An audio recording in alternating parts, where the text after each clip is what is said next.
Olá, pessoal. Boa noite a todos. Ana Lourenço, Catiúcia, Andréia, Júlia, todo mundo que está entrando aqui, Alisson. Sejam todos muito bem-vindos à Meta Cognitiva, à Meta Cursos. E hoje a gente vai ter aqui uma aula bem bacana, bem legal. Eu vou estar trazendo aqui algumas novidades para vocês. Só ajeitar aqui, pessoal. E vocês podem conversar comigo, vocês podem falar comigo, podem abrir o microfone e a gente pode bater um papo. Ok? Então, todo mundo aqui é da TCC? Tem alguém que não é da TCC? Vocês podem comentar nas mensagens ou podem abrir o microfone e falar. Todo mundo aqui é terapeuta cognitivo comportamental, temos pessoas de outras abordagens. Catiúcia foi minha aluna, né, Catiúcia? Como é que você está? Quanto tempo? Diego, Danilo continua na equipe? Vai dar aula o próximo ano? Como é, André? Professor Danilo, vai dar aula ainda o próximo ano? Professor André. Tá. O professor Danilo foi meu professor de TCC, foi que me acordou para TCC, fiquei apaixonada. Ah, que legal. E você vai ver, André, que a TCC ela vai muito além do que a gente vê na faculdade. Então, hoje a gente vai ver realmente um conteúdo bem diferente, tá? Com toda certeza. O que a gente costuma ver na faculdade é a pontinha do iceberg, e a gente vê que, de fato, a TCC ela é um mundo. E aí ela está se expandindo cada vez mais, a gente vai ver hoje um pouquinho dessa expansão para você. Deixa eu ver aqui, Catiúcia, Júlia, o Igna, Ana Lourenço está se formando, né? Ah, Ana Lourenço, se você pretende logoterapia, você veio para a aula certa. Que hoje eu vou mostrar para você uma abordagem de cunho cognitivo comportamental que tem uma relação direta com a logoterapia. Então tem uma relação muito próxima com a logoterapia. Então a gente vai conseguir trazer um conteúdo bem bacana para vocês. Deixa eu ver mais. Márcia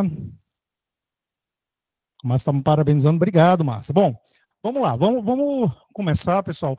Dá tempo, convide seus amigos para cá, tragam eles para cá.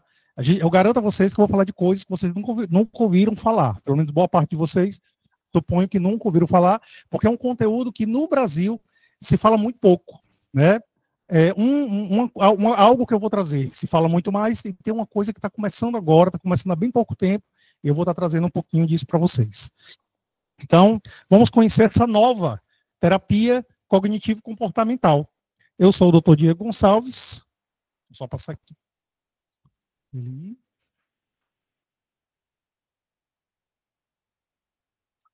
deixa eu me apresentar rapidinho.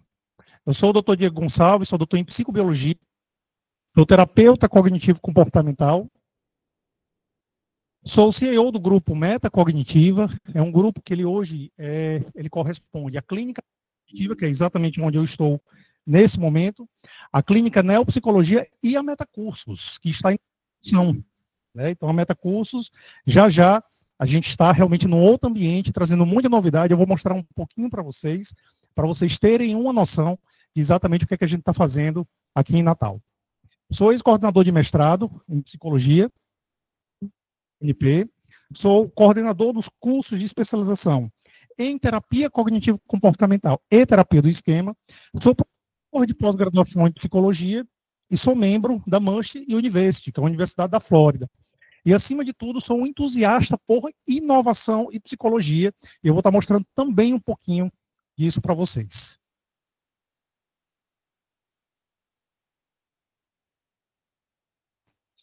O que é que eu faço hoje?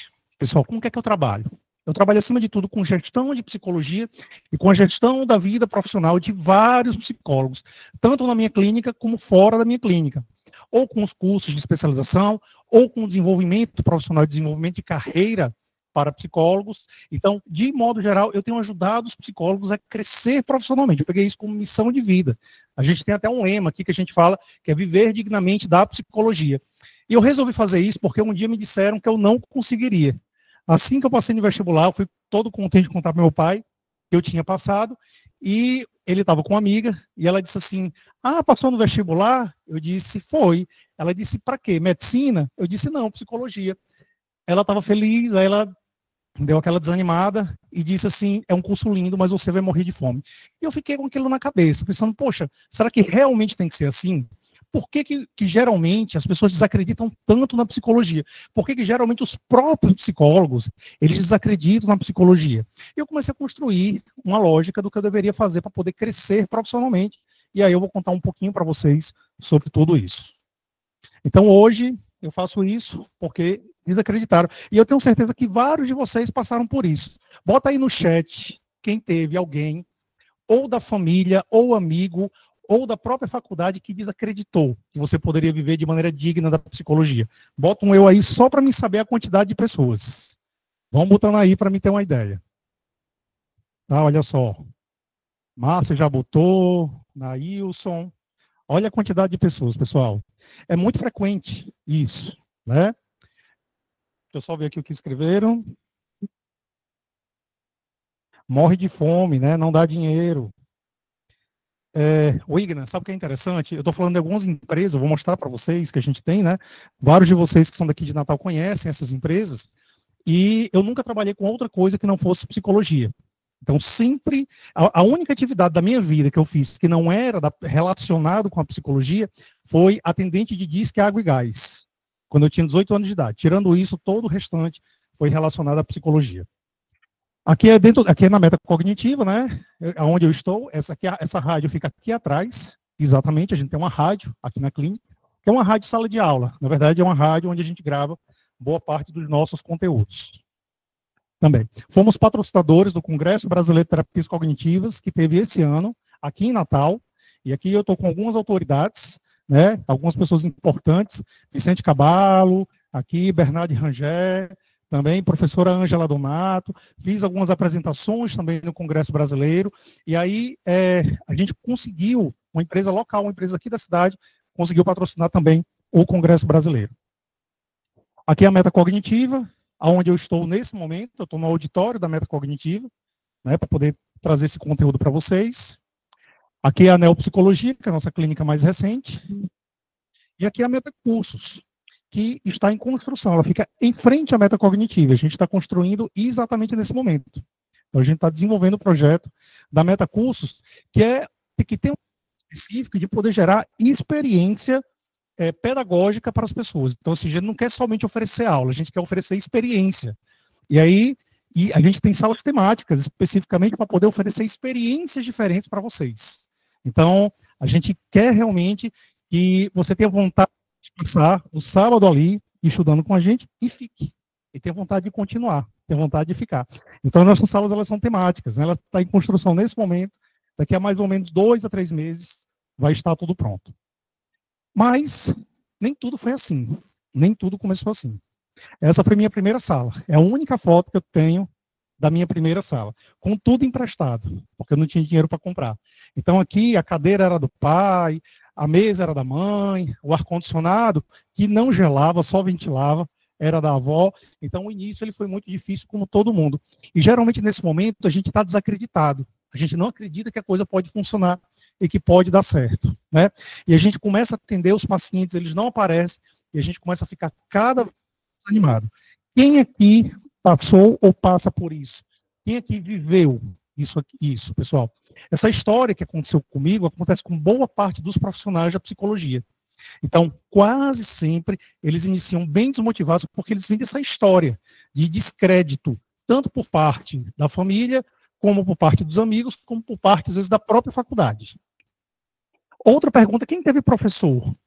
Quem teve professor que desacreditou, disse, olha, melhor sair da psicologia, você quer viver, quer ganhar dinheiro, quer pagar a escola de filho, é melhor fazer outra coisa. Quem passou por isso? Tem professor que disse isso. Já teve professor também, o Igna, Kaline, Anilda. Alguém mais teve professor que falou isso? Ou professor dizendo que as pessoas não valorizam a psicologia, é outro termo muito comum, né? Ah, ninguém valoriza a psicologia. É outra coisa muito comum que se fala também. Então, pessoal, o problema, de modo geral, está geralmente no modelo educativo. Deixa eu só ver aqui o que Jéssica diz. Jéssica tem familiares, né, Jéssica, que desacreditaram. Eu tenho alguns alunos aqui. Catiúcia foi minha aluna, Sama, que acabou de entrar, também foi minha aluna, né? Tem alguns alunos, depois eles podem dar um pouquinho até do depoimento deles também. Então, o problema está com o modelo educativo tradicional da psicologia. Pessoal, se a gente vê outras faculdades, né, evoluiu. Agora, a psicologia, ela educa mais ou menos como há 30, 40, 50 anos atrás. Então, o modelo de ensino ele é basicamente o mesmo, as teorias ensinadas são basicamente as mesmas, e, particularmente, o método ele até evoluiu. Ele até, porque a gente tinha sala espelho, a gente tinha algumas coisas antes que hoje a gente não tem mais. Né? Então, até teve uma involução. Então, a gente costuma ficar em teoria, teoria, teoria, mas muito pouca prática. Então, a gente passa 4 anos estudando, lendo, mas a gente tem 1 ano de prática. E isso gera uma relativa insegurança em boa parte dos profissionais.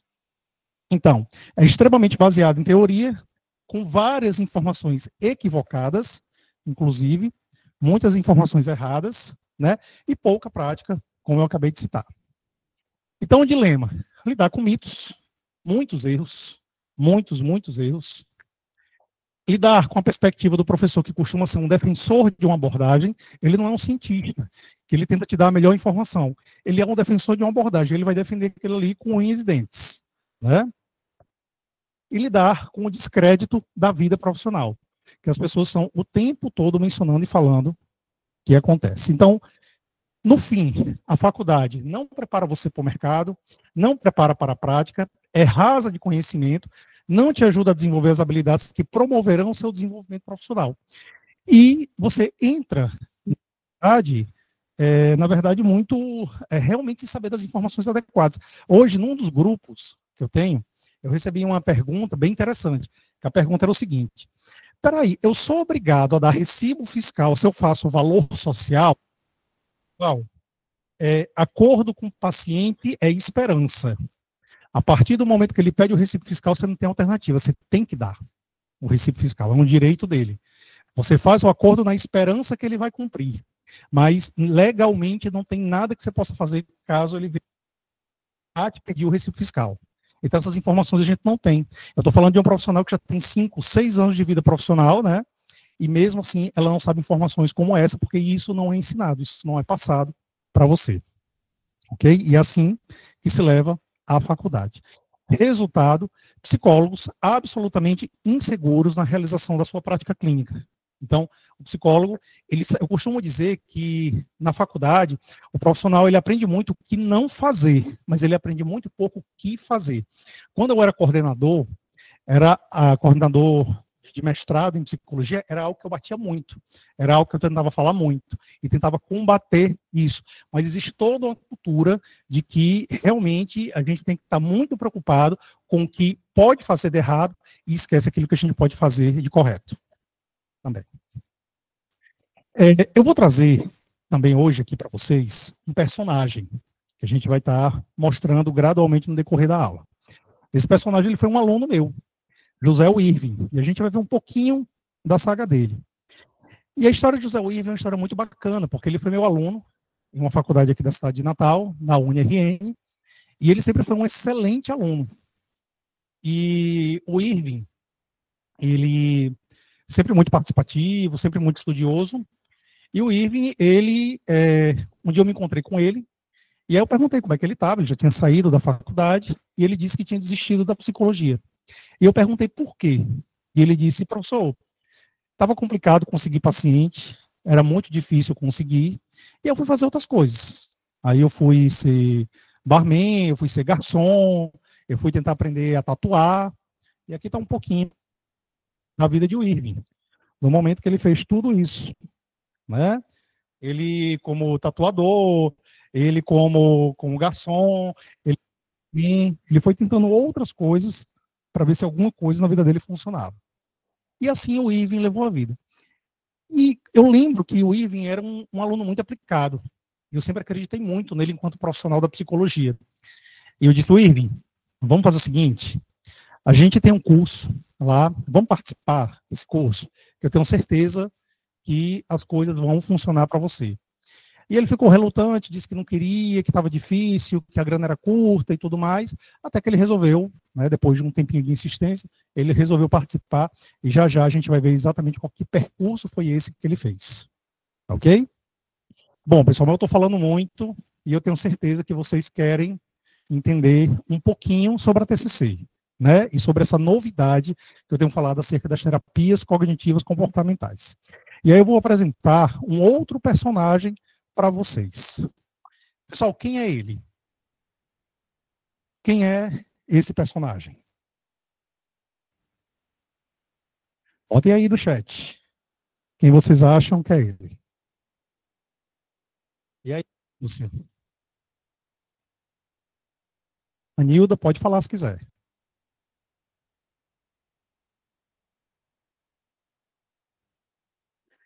Catiúcia, Aaron Beck sem gravatinha borboleta, Catiúcia. Você acha mesmo que é ele? Pessoal, Aaron Beck. Aaron Beck, muito jovem. Né? Aaron Beck aí, ele estava entrando na faculdade de medicina. Muito perdido ainda, sem saber exatamente o que fazer. Né?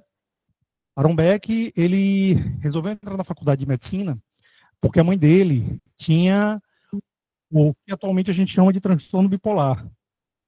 Antigamente chamava psicose maníaco-depressiva. E ele tinha tido também uma outra condição que aconteceu. O Aaron Beck, ele teve um problema, ele teve uma infecção no braço, que ele quase perdeu o braço, e ele quase faleceu em função disso. Então, em função desses acontecimentos e em função de uma depressão que ele tinha, ele resolveu entrar na faculdade de medicina e resolveu começar a estudar, depois fez psiquiatria. E aí tem algumas curiosidades, aquilo que eu falo dos mitos que existem na faculdade de psicologia. Vocês sabem qual foi a linha de trabalho que influenciou Beck na vida? A primeira linha de trabalho que ele começou a trabalhar? Qual foi a primeira linha de trabalho de Aaron Beck? E aí, pessoal? Psicanálise. O pessoal está afiado hoje aqui. A primeira linha de trabalho de Beck foi psicanálise. Beck, ele trabalhou como psicanalista durante quase 10 anos da vida dele. E Beck curtia psicanálise, ele gostava, né? E ele resolveu, na condição de médico e pesquisador, resolveu testar a psicanálise. Ele queria saber se realmente a psicanálise ela era eficiente e eficaz no tratamento da depressão e resolveu fazer uma pesquisa. Só que ele não conseguiu o resultado que ele queria. E a partir daí, Beck, ele criou a própria abordagem, que foi a terapia cognitiva, que começou com uma abordagem específica para o tratamento da depressão. E Beck, a partir daí, ele começou realmente a desenvolver, né, até o desenvolvimento da terapia cognitiva, que até então não tinha o comportamental, era só terapia cognitiva. Não tinha ainda o vínculo e a relação com a terapia comportamental. Começou com aquela lógica, né, da mudança do pensamento, o pensamento exerce influência sobre a emoção e exerce influência sobre o comportamento, tá ok? Então, esse foi o início da terapia cognitiva. Depois de 2 décadas, por volta dos anos 70, pela questão da eficiência científica da coisa, houve a junção da terapia cognitiva com a terapia comportamental. Então, quando o pessoal diz assim, TCC, eu não gosto da terapia cognitiva porque fica reforçando e fica punindo o tempo todo. A pessoa está absolutamente errada. Não tem relação as duas coisas. A terapia comportamental é que vai falar de reforço e punição. A terapia cognitiva fala sobre a influência do pensamento, sobre a emoção e sobre o comportamento. E traz uma forte influência, inclusive, da psicanálise. Quem fala isso é o próprio Beck. E aí eu faço uma pergunta para vocês, que é o seguinte. TCC fala de inconsciente, sim ou não? TCC fala sobre o inconsciente, sim ou não? Respondam aí.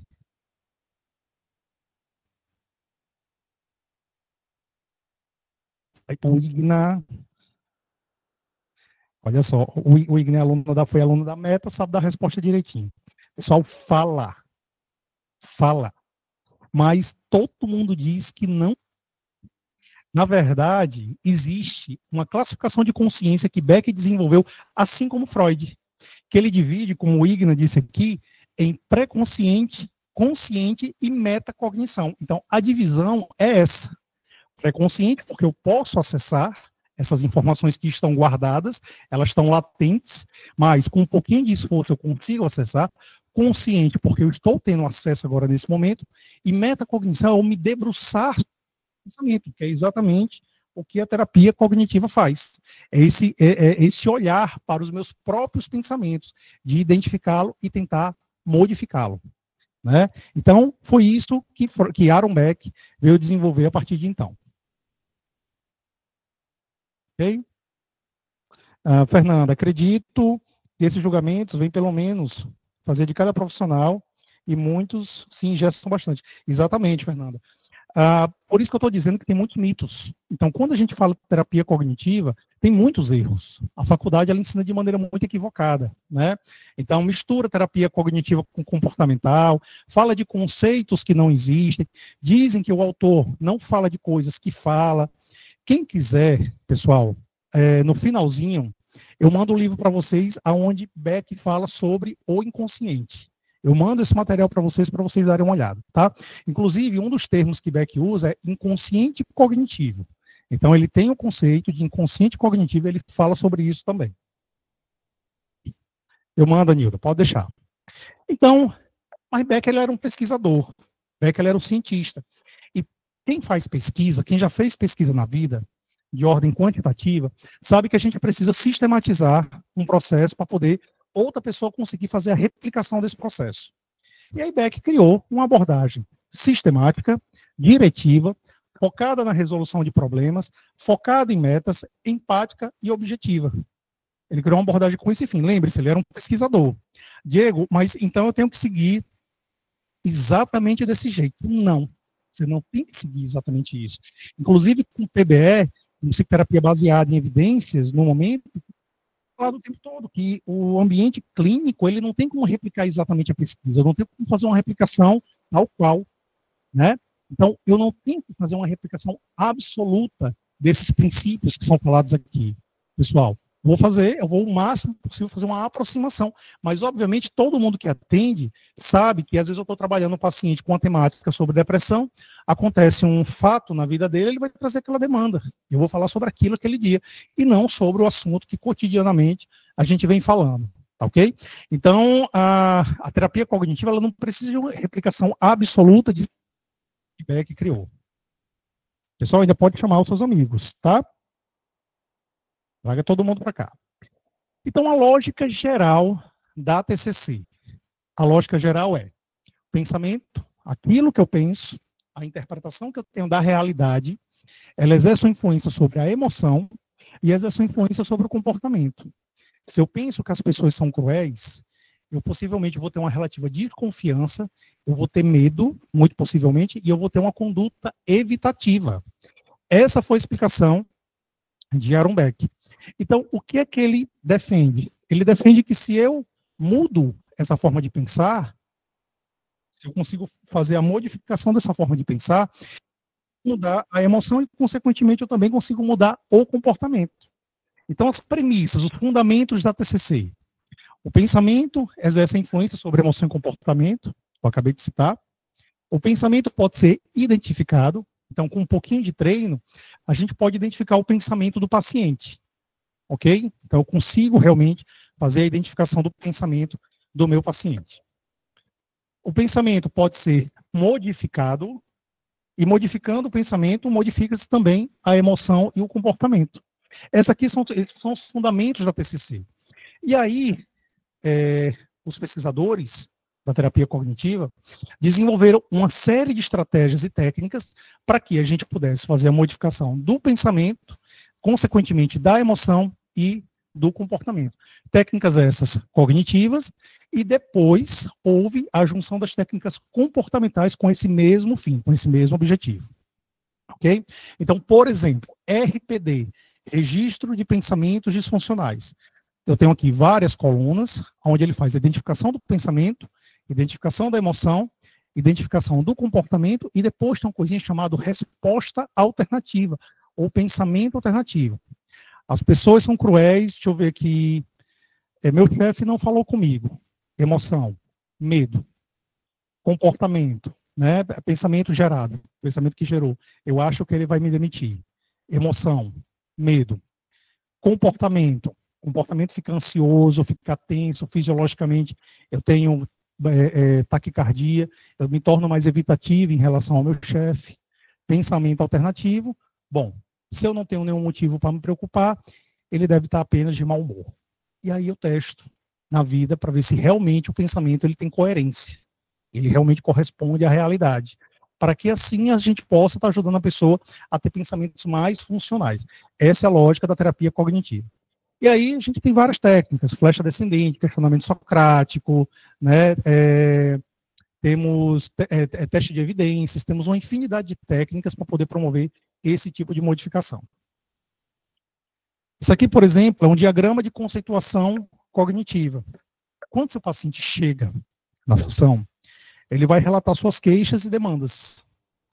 E eu costumo dizer que o terapeuta ele começa a montar um quebra-cabeça do seu paciente, onde ele vem trazendo aqui os dados relevantes da infância, crença central, crença intermediária, né, pensamentos automáticos, estratégias compensatórias, situação, emoção e comportamento. Isso aqui é um quebra-cabeça que a gente está montando. O que é a crença central, pessoal? É aquela sua verdade mais absoluta. Então, a gente vai vivendo, a gente vai tirando conclusões da vida, e aí essa conclusão se torna uma crença. Eu sou incompetente. Reprovei 3 vezes na vida, tive 3 experiências ruins na minha vida, com associações emocionais ruins, e aí eu tiro a conclusão de que eu sou incompetente, ou eu sou burro. E aí esse pensamento, ele passa a exercer uma influência sobre mim. Então, de repente, eu quero fazer um curso, ou alguém me orienta a fazer um curso.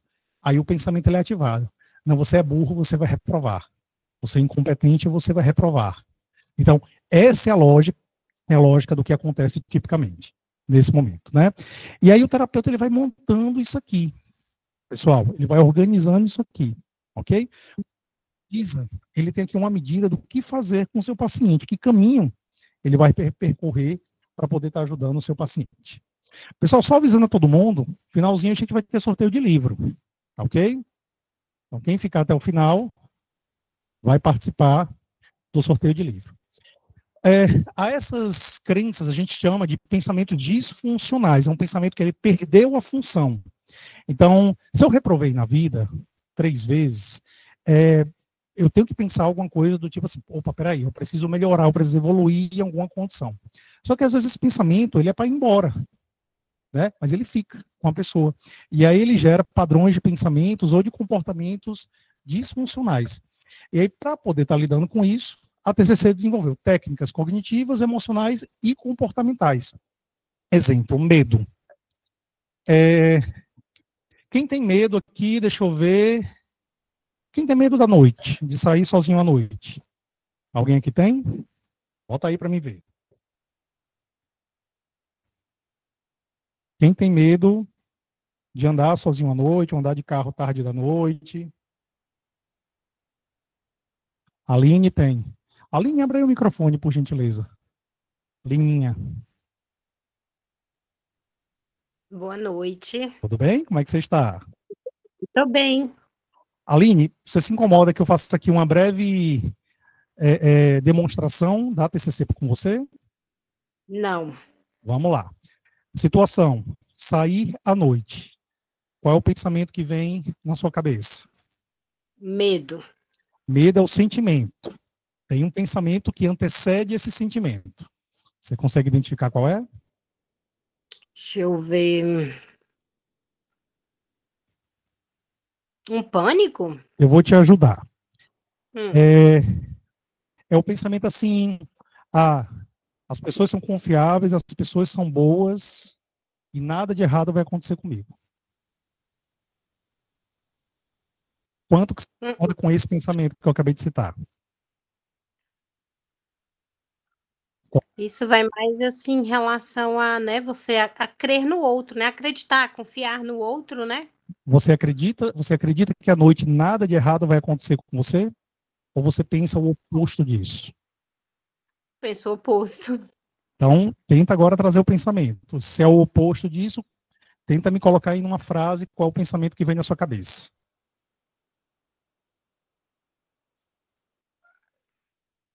O que vem mesmo, assim, é um pânico, né? Eu já até trabalhei isso em terapia, mas ainda não consegui resolver. Entendi. A frase é, a noite é perigosa e eu corro mais riscos à noite. Quanto que você concorda com ela? 100%? 100%. Olha só, a gente conseguiu já identificar aqui um pensamento de Aline. Aí o sentimento é o pânico, é o medo, e qual é o seu comportamento à noite, Aline?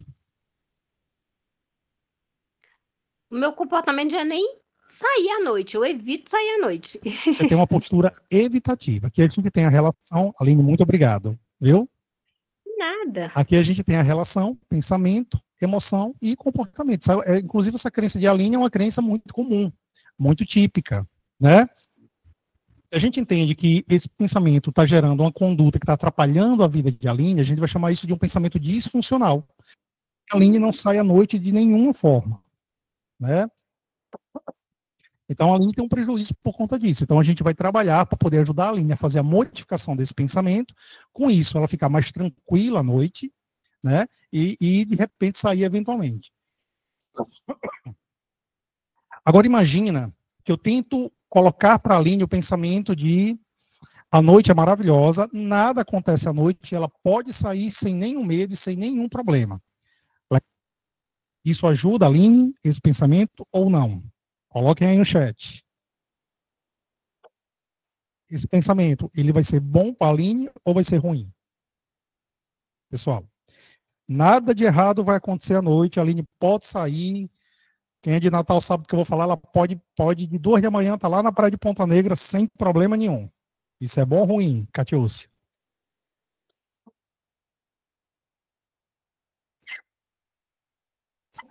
Ruim, né? Ruim. Também é um pensamento disfuncional. Esse pensamento ele não tem base na realidade. Não é seguro você andar de... Desculpa, pessoal. Não é seguro você andar na praia de Ponta Negra, obviamente, tão tarde da noite. Mas, assim, eu posso sair com alguma cautela e com algum cuidado, evitando riscos maiores. Esse pensamento é um pensamento coerente, ele ajudaria a Aline ou não? Se a gente conseguisse fazer com que a Aline tivesse esse pensamento. Bom, perfeito, funcional. Seria um pensamento muito mais funcional. Eu posso sair desde que eu tenha alguns cuidados. Então, pessoal, é um pouco dessa estratégia que a gente utiliza. Por exemplo, com a Aline eu usei uma técnica. Né? Eu usei uma técnica do pensamento contraditório. Então, eu peguei um pensamento, eu fui para o oposto do pensamento, porque a Aline só estava falando a emoção, para ver se ela identificava o padrão de pensamento dela. Catiúcia, jamais podemos dar garantia de que vai dar tudo certo. Exatamente. Catiúcia, mas tudo na vida é um risco. Né? Então, assim, a gente corre riscos eventuais, mas tem coisas que têm uma chance muito pequena de dar errado. E assim a gente vai ajudando a pessoa a lidar com essas questões. Ok? Então, qual foi a importância da TCC até aqui? Ela trouxe cientificidade ao processo terapêutico. Então, eu estou usando de técnicas que têm validação científica. O que é que significa dizer que tem validação científica? Existe a confirmação de que, de fato, ela ajuda as pessoas. Promove processos terapêuticos mais focados na eficácia terapêutica, onde realmente a gente promove a mudança de alguns padrões do paciente. Estabelece processo terapêutico sistemático e de curto prazo, quando isso é possível. Nem todo atendimento é de curto prazo. Nem todo problema na TCC é de curto prazo. Eu tenho um paciente que está comigo há 18 anos. Pessoal, Diego, o que é que justifica um paciente estar com você há 18 anos? Uma condição crônica, um quadro crônico, né, psicopatológico, que a gente precisa estar ali mantendo uma certa periodicidade. Ah, mas ele vem semanalmente? Não, ele não vem semanalmente. Ele vem geralmente quinzenalmente, às vezes de mês em mês. Mas eu preciso estar fazendo ali uma manutenção do processo terapêutico. Ok? E universalização da psicoterapia. Hoje a TCC existe em praticamente todo canto. Então ela conseguiu espalhar e universalizar a psicoterapia para o mundo inteiro. Recentemente, pessoal, eu fiz uma viagem para São Francisco com minha esposa. Nós tivemos em São Francisco, que eu fui passear e também fui estudar. E aí eu fui estudar criatividade e fui estudar o que há de novo no mundo das psicoterapias. E eu encontrei uma abordagem, eu não lembro para quem eu falei, que gostava da logoterapia, que tinha uma relação muito forte da TCC com a logoterapia, que é a CTR. E eu vou falar sobre ela hoje aqui, tá bom? Então, eu fui lá dar uma olhadinha, e a TCC americana tem parecido cada vez mais flexível e contextual. Aquilo que eu falei no início, que ela é rígida, que ela é sistemática, não tem tanta aplicabilidade na atualidade. Quase nenhum terapeuta, em especial no Brasil, que atende com base na TCC, tem essa rigidez que é falada. Pelo contrário, você tem quase sempre até uma certa flexibilidade. Então, o maior problema da psicologia na atualidade é conseguir ajudar os pacientes dentro dos próprios valores. Isso é muito confuso para boa parte dos terapeutas. Boa parte dos terapeutas não consegue compreender que os seus valores são diferentes dos valores do paciente. E há uma grande mistura nisso. E aí as terapias contextuais começaram a ver essa condição e começaram a tentar ajudar a mudar a lógica do paciente a partir da lógica dele, a partir dos valores dele. E aí começaram a surgir cada vez mais as abordagens de terceira onda. Então, principais mudanças identificadas da TCC, certo? Para essas novas abordagens. Terapia focada nos valores do paciente, que foi o que eu acabei de comentar. A experiência como estratégia de mudança do paciente, ok? Eu vou falar isso já já. E terapia focada nas aspirações, que a CTR traz muito isso aqui. E a terapia do esquema traz muito essa condição aqui. Tá? A CTR também traz, mas a terapia do esquema é muito focada nessa condição. Terapia do esquema, eu acho que quase todo mundo já ouviu falar. Mas CTR, quem ouviu falar, bota que sim. Quem não ouviu falar, quem nunca ouviu falar em CTR, bota não. Só para mim ter uma ideia. Quem já ouviu falar, bota sim. Ó, o Igna está aqui sempre com a gente, já ouviu falar. Né? Ó, não. Poucas pessoas ouviram falar em CTR até agora. E assim, a CTR é uma abordagem apaixonante. Ilana também, nossa aluna, ouviu falar. Sama também, nossa aluna, também já ouviu, né, Sama? A gente toca no assunto. Olha só, o pessoal aqui da metacognitiva toda conhece. Pessoal, e a gente vai poder falar um pouquinho sobre elas duas, tá? Então, essas mudanças aconteceram por conta de um processo evolutivo da própria TCC. Ah, Diego, então a TCC está ultrapassada? Não, ela não está ultrapassada. Na verdade, é uma complementação. A TCC ela é eficiente para uma quantidade muito grande de condições clínicas. Transtornos de ansiedade, processos depressivos, disfunções sexuais, e para outras, algumas abordagens, elas fizeram uma evolução para realmente começar a trabalhar demandas que a TCC ainda não conseguia trabalhar adequadamente. Em especial, transtornos de personalidade. Em especial, esquizofrenia, por exemplo, que é o caso das duas abordagens que eu vou falar hoje. Terapia do esquema, mais focada em transtornos da personalidade, e esquizofrenia, né, a CTR, mais focada em esquizofrenia, ou demandas similares, demandas semelhantes, pessoal. A maioria do pessoal nunca ouviu falar em CTR, eu vou explicar um pouquinho para vocês aqui. Então, uma nova literatura começou a surgir, e existe uma proposta, hoje, nos Estados Unidos, do fim das abordagens, que daqui a pouco a gente acabe com as abordagens clínicas, e a gente tenha psicologia clínica, somente. Tá? Então, está indo por esse caminho, mas não é exatamente o foco da nossa aula de hoje. Então, as principais abordagens que surgiram da terceira onda. Eu não vou focar em tudo, tá, pessoal? Vai, Anilda. Eu vou deixar, tá? Não, Canuto está perguntando se psicose não é só psicanálise.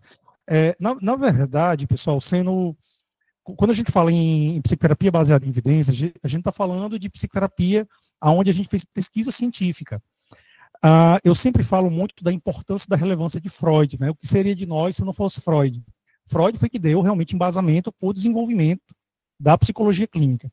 No entanto, boa parte do conteúdo psicanalítico ele ainda não foi submetido à avaliação científica, a desenvolvimento científico.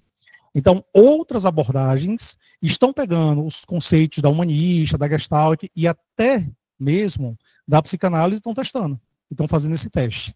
ok? Entre elas CTR, entre as abordagens de terceira onda estão fazendo muito isso. Terapia de esquema é a principal delas. E a gente vai falar também um pouquinho sobre isso. Aqui. Então, terapia do esquema, terapia de aceitação e compromisso, também está bem em moda. Terapia metacognitiva, exatamente por isso o nome da clínica. Terapia da compaixão, FAP, Mindfulness, tudo isso aqui é abordagem de terceira onda. Terapia de modificação do viés atencional, terapia comportamental dialética, né, DBT, terapia dos esquemas emocionais e terapia cognitivo-processual foram as principais. Nosso tempo é muito curtinho, não dá para a gente falar sobre tudo. Então, eu vou falar sobre duas especificamente. Terapia dos esquemas e CTR. Vou pegar uma um pouquinho mais conhecida e uma menos conhecida. Tá? Inclusive, vale salientar que estamos abrindo aqui na metacognitiva a especialização em terapia dos esquemas. No finalzinho, eu vou falar um pouquinho mais sobre ela para vocês. Então, esse é Jeffrey Young. Ele é o criador da terapia dos esquemas, amigo de Beck, dividia sala com Beck, inclusive, se tornou terapeuta cognitivo por influência de Aaron Beck, mas ele começou a perceber que em algumas condições clínicas a TCC ela não era tão eficiente quanto em outras. Então a TCC ela mostrava uma eficiência muito forte para quadros de depressão, quadros de transtorno de ansiedade, disfunções sexuais, né, problemas relativos à atenção, mas em transtorno de personalidade, a evolução ela não era tão grande assim. Por quê? Lembram que eu falei que geralmente a crença central é uma conclusão de experiências que você teve na vida? Você viveu, você teve experiência, você tirou uma conclusão e aquilo passa a te influenciar, né? Só que para algumas pessoas, essas vivências foram tão intensas e tão fortes de um jeito que isso gera um desconforto emocional muito grande. E aí a pessoa ela não consegue fazer a modificação do pensamento. E Jeffrey Young ele chegou à conclusão que para poder a gente conseguir fazer essas modificações, eu precisaria fazer a pessoa reviver boa parte das vezes, passar pela experiência de novo. Então, a terapia dos esquemas ela tem uma relação, tem um foco muito grande em relação terapêutica e no processo de revivência dessas condições. Ok? Então, os limites gerais da TCC. A TCC parece ter limites para casos de transtorno de personalidade, né, casos crônicos e pacientes refratários. Também a limitação da TCC para pacientes vagos e difusos, isso aqui foi uma conclusão dele. Tá? Diego, você concorda? Não sei. Eu consigo, às vezes, uma evolução bem bacana com a própria terapia cognitiva. Então, agora eu acho que para pacientes com transtorno de personalidade, as técnicas vivenciais, de fato, elas fazem muita diferença. E nem todos os pacientes cumprem protocolos da TCC. Então, se a gente for usar a TCC rígida, ela realmente não cumpre. E aí o foco em relação terapêutica realmente ajuda muito. Então, nisso, o Jeffrey Young ele estava correto.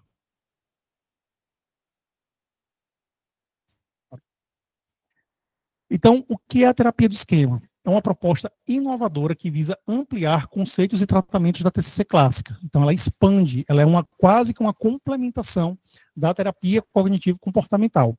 Tem muita gente que defende como se fosse uma abordagem diferente. Não é. Tanto que a terapia dos esquemas usa técnicas cognitivas e comportamentais também. Ela também defende o uso de técnicas cognitivas e comportamentais. No entanto, ela tem uma série de estratégias e técnicas vivenciais e relacionadas à relação terapêutica. A relação terapêutica. E falando de José Irving, quem está aqui agora é o próprio José Irving. Tudo bem, meu amigo? Como é que você está, Irving? Boa noite, Diego. Por aqui está tudo bem. Seja muito bem-vindo. O pessoal aqui já conheceu você hoje, viu? Eita! Tomara que tenha sido algo bom, então. Então, vamos continuar. Então, ela é direcionada para o tratamento de transtornos da personalidade, pressupõe a existência de esquemas ou crenças disfuncionais crônicos que se formam na infância, e essa é uma diferença considerável da terapia dos esquemas, que o Jeffrey Young, esse aqui realmente é uma diferença muito forte entre TCC e terapia dos esquemas. Há um enfoque muito forte na infância, no que se chama de esquemas iniciais desadaptativos, os primeiros padrões esquemáticos que foram desenvolvidos na infância. Diego, o que é um esquema? Você falou em crença central na TCC. O que é esquema? Pessoal, é correlato. O Aaron Beck defende que é a mesma coisa, né? O Jeffrey Young diz que é diferente. Mas a diferença básica é que a crença central é uma sentença, ela é como se fosse uma conclusão, uma frase. Eu sou incompetente. Já o esquema, ele é um processo, ele é uma memória, ele é uma percepção, ele é uma vivência, ele é uma emoção. Então, na terapia dos esquemas, por exemplo, eu estou aqui pensando, eu na escola, saindo, reprovado, meus amigos me xingando ou fazendo bullying comigo, né, eu muito triste. Então, isso aqui é um esquema, essa memória que eu carrego. E que diante de uma situação que tem uma proximidade com aquilo que aconteceu, eu vou ter reações muito parecidas. Né? Então, o ciclo ele vai se repetir. Então, isso aqui é um padrão esquemático. Ok? Maior ênfase na relação terapêutica, no funcionamento interpessoal e nas emoções, do que a TCC. Maior importância aos acontecimentos da infância. Inclusive, tem várias sessões onde se investiga essas memórias. A gente não fala em passado, a gente fala em memórias. Então, há uma investigação muito forte sobre esse processo de memórias. E baseada, como eu disse, nos esquemas iniciais adaptativos. Esses primeiros esquemas, essas memórias, né, que exercem influência sobre você, mas você nem lembra boa parte das vezes. Você nem se dá conta desse pensamento.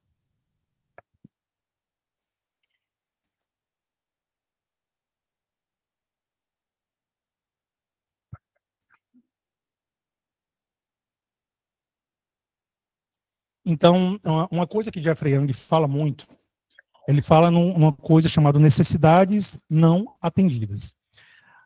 Toda criança ela tem uma infinidade de necessidades que elas precisam ser atendidas. Vou dar um exemplo só de um ou outro.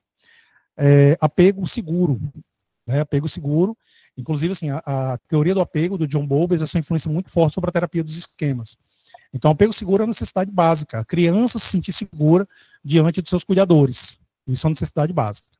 Se essa necessidade ela não é atendida, né, a criança ela vai responder a essa necessidade que não foi atendida. E isso vai exercer no padrão emocional e comportamental no futuro. Então, a criança ela vai continuar respondendo a isso em relação àquilo que aconteceu lá na infância. Né? Então, aquele padrão esquemático de pais que não conseguiram oferecer segurança para os seus filhos vão exercer no comportamento emocional dele adulto. Vai ter uma influência direta nesse processo. E isso vai mexer muito fortemente com os seus padrões comportamentais. Vai influenciar muito fortemente esses padrões comportamentais.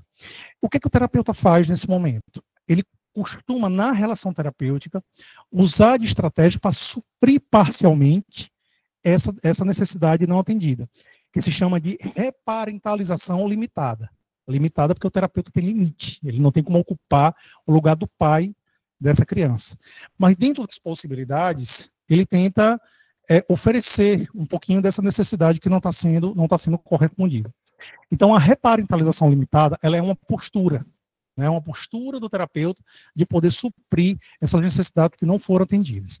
O terapeuta vai identificar que necessidades são essas, que esquemas iniciais desadaptativos foram desenvolvidos a partir daí, e aí, gradualmente, ele vai tentando fazer o suprimento dessas necessidades.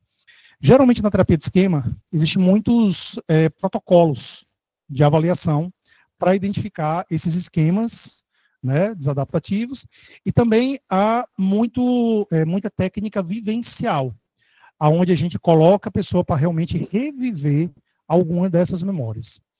Eu gosto muito particularmente de usar uma estratégia com o paciente, Fernanda, fantásticos. Eu gosto muito de usar uma técnica em especial com o paciente, que é como se fosse a reparentalização limitada, né, só que de uma forma vivencial. Eu coloco o paciente no que se chama de ambiente seguro, ele está lá no ambiente seguro, né, e eu começo a pedir para ele imaginar ele folheando um álbum de fotografias. E quando ele vir uma foto, mexe emocionalmente com ele parar e ficar observando aquela foto. Geralmente, essas fotos, assim, quando chama a atenção da pessoa, geralmente é algum sentimento desagradável, boa parte das vezes. A pessoa fica olhando e em um momento eu peço para ele entrar na foto e me descrever o que é que ele está vivendo. E, pessoal, essa é uma experiência muito forte. Boa parte das vezes que isso é feito, o paciente chora, porque ele está vivendo emocionalmente aquele mesmo sentimento que está lá latente, que ele não resgata tem muito tempo. E ele começa a reviver, e chega um momento que eu peço para essa imagem mental começar a interagir. Por exemplo, vamos dizer que foi um momento que os pais brigavam com ele pequeno. Vamos dizer que o nome dele é João. E eu digo assim, João, tenta acalentar o pequeno João. Tenta falar pro pequeno João, tenta explicar para o pequeno João o que é que está acontecendo. Tenta mostrar para o pequeno João, né, qual é a responsabilidade dele sobre isso. E assim ele vai fazendo, ele vai ressignificando memórias que ele teve no seu passado. Ele vai dando um outro sentido a isso. A partir do momento que essas memórias elas são ressignificadas, que é dado um outro sentido àquilo que ele viveu, eu começo a trazer ele novamente para esse ambiente seguro. E aí a gente começa a ter uma discussão de como ele se sentiu, de como é que foi para ele. Pessoal, quase sempre quando eu uso essa estratégia, eu tenho aqui um abrandamento do desconforto emocional. Então, diante daquele contexto, a emoção ela era muito forte, né? Ela realmente incomodava bastante, eu começo a ter aqui um abrandamento, uma diminuição desse desconforto. E o paciente começa a mostrar que ele consegue responder melhor, de maneira mais funcional, a esse mesmo estímulo. Ok? Tá bem forte, pessoal. A maioria dos meus pacientes, eu aviso a eles, olha, pode ser bem forte, pode ser bem desconfortável, mas é muito importante que a gente faça. Ok? Fernanda, né? Resultados fantásticos. Sama, adoro essa técnica. Legal, né, Sama? Então, a forma de mudar os esquemas, pessoal, é trabalhar diretamente com a relação terapêutica, através de uma experiência emocional corretiva. Eu costumo dizer que se o paciente sentir, ele muda. Quando a gente consegue usar de uma estratégia que ele sente realmente, né, aí ele vai mudar. O que significa que o terapeuta vai criar uma nova experiência. Olha só, nessa revivência, eu crio uma nova experiência para esse paciente. Quando eu peço para ele responder funcionalmente aquela vivência, ele está criando uma experiência nova. Para o cliente na relação terapêutica, que isso vai mudar a forma como o paciente se relaciona com as pessoas em geral. A terapia é um instrumento para dar ao paciente novas experiências que combatam os seus esquemas iniciais, pessoal. E o resultado, como o Sama disse, é fantástico. É um resultado realmente muito bacana e muito interessante. Interessante, eu fiz um workshop como esse há um tempo atrás, e eu fiz com minha esposa. E aí eu resolvi demonstrar essa técnica com ela, né? Eu disse, assim, intuitivamente eu perguntei, você se incomoda da gente fazer aqui com você? Ela disse, não, de jeito nenhum, ela é psicóloga também.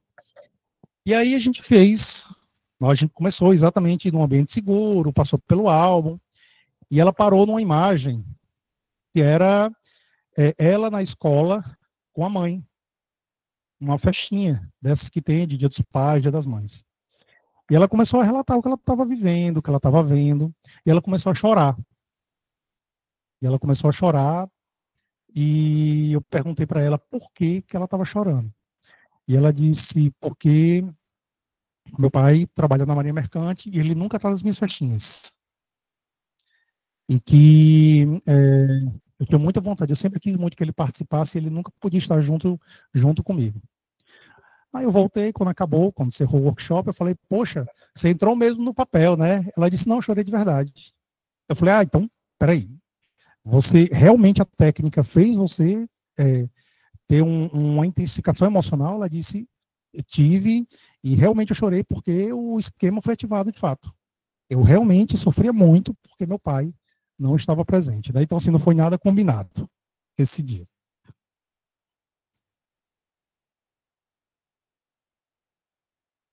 Então, pessoal, os esquemas iniciais adaptativos, eles lutam para poder viver. Mas, Diego, mas se é disfuncional, por que o esquema ele quer permanecer, ele quer perpetuar? A gente chama isso de perpetuação do esquema. Né? Tem perpetuação do esquema e tem cura do esquema. Então, por que ele tenta perpetuar? Porque, pessoal, a gente não fica com um pensamento porque ele é bom ou porque ele é ruim, mas porque ele é conhecido. Tudo aquilo que você conhece, você quer manter. Eu costumo dizer que o maior medo do homem é a novidade. Tudo aquilo que a gente não conhece, a gente teme. Mesmo sendo um sentimento ruim, mesmo sendo um pensamento disfuncional, mas é aquilo que a pessoa conhece. Então, às vezes, ela prefere ficar com um pensamento disfuncional conhecido do que ter um pensamento que pode ser funcional, mas é desconhecido. E por isso que há uma insistência, e por isso que é tão difícil mudar pensamento de pacientes. Porque ele está ali lutando realmente para poder fazer a perpetuação desse padrão esquemático. Também. Embora cause sofrimento, o esquema é confortável e familiar. A pessoa ela conhece aquilo ali, né? Eles são representações do ambiente de criação baseado na realidade. Então, representa justamente aquilo que a pessoa viveu na sua infância. Modo esquemático. Vou falar bem rapidinho. A terapia de esquema ela traz o conceito de modos esquemáticos. É como se fosse, o pessoal gosta muito de usar a metáfora daquele modo que tem no carro. Tem modo esporte, modo eco, né? Então, no modo esporte, o carro ele fica mais potente. No modo eco, ele fica mais econômico. O Jeffrey Young ele defende que a gente tem algo muito parecido no nosso dia a dia, né? A CTR também tem essa mesma lógica. Então, é como se a gente tivesse um modo de funcionamento. Aí ele vai chamar de criança zangada, ele vai chamar de adulto saudável, criança feliz. São os modos de funcionamento. E então, num determinado dia, eu estou, por exemplo, com o modo criança zangado. Então, eu estou demonstrando raiva, eu estou demonstrando uma certa imaturidade, uma certa infantilidade, boa parte das vezes. E quando eu consigo lidar com os problemas da vida de uma maneira um pouco mais funcional, a gente chama isso de adulto saudável. Tá bom? Então, são os modos esquemáticos, são estados emocionais e respostas de enfrentamento adaptativos e desadaptativos, que vivenciamos a cada momento, que são ativados justamente pelos padrões esquemáticos. Então, como eu já expliquei, só para vocês terem uma ideia, esse aqui é o tratamento geral da terapia dos esquemas. A gente tem um processo de avaliação e educação, que geralmente é feito com muitos formulários, né? E para poder fazer a identificação dos padrões esquemáticos do paciente, técnicas cognitivas, como a da TCC, técnicas vivenciais, como essa que eu acabei de citar, que é parentalização limitada, rompimento de padrões comportamentais com técnicas comportamentais, de fato, mas a relação terapêutica ela está interrelacionada em todo o processo. Então, é uma abordagem muito focada na relação terapêutica, tá ok? Bom, quem conhecia a terapia dos esquemas, foi bem rapidinho para vocês entenderem, mas quem conhecia a terapia dos esquemas, desse jeito que eu acabei de explicar, quem já tinha noção que ela funcionava assim? Bota aí para mim. Bota um eu, ou bota não conhecia, só para mim saber. Quem já estuda terapia dos esquemas? A Alisson já conhecia, né, Alisson? Já estuda, Alisson, terapia dos esquemas? Hoje em dia, a literatura mais atual da terapia dos esquemas, ela fala muito que a gente precisa estar trabalhando para poder estar colocando os nossos pacientes no modo adulto saudável. Adulto saudável e criança feliz, né? Quanto mais a gente consegue botar o paciente nesses dois modos, geralmente melhor o resultado para a vida dele. Ok? Legal, Alisson. Bacana. Pessoal, vamos para outra abordagem. Essa tem um carinho especial, acho ela realmente uma abordagem bem bacana, e ela tem aquele vínculo que eu falei com a logoterapia. Na verdade, tem vínculo com algumas abordagens. O criador dessa abordagem foi o Aaron Beck. Aaron Beck, antes de falecer, ele criou uma abordagem chamada CTR, terapia focada na recuperação, que é muito específica para pacientes com quadros crônicos, em especial quadros psicóticos. Ok? Então, o que é recuperar? É definido amplamente em termos de conexão e desconexão. O que é que o Aaron Beck, no finzinho da vida dele, começou a perceber? Que o processo de mudança comportamental, de pensamento, de crença, qualquer coisa parecida, depende da conexão que tem com esse agente de mudança, ou com o terapeuta. Então, quanto mais eu estou vinculado e conectado com essa pessoa, geralmente melhor é o resultado, né? Existe um conceitozinho chamado de reatância psicológica.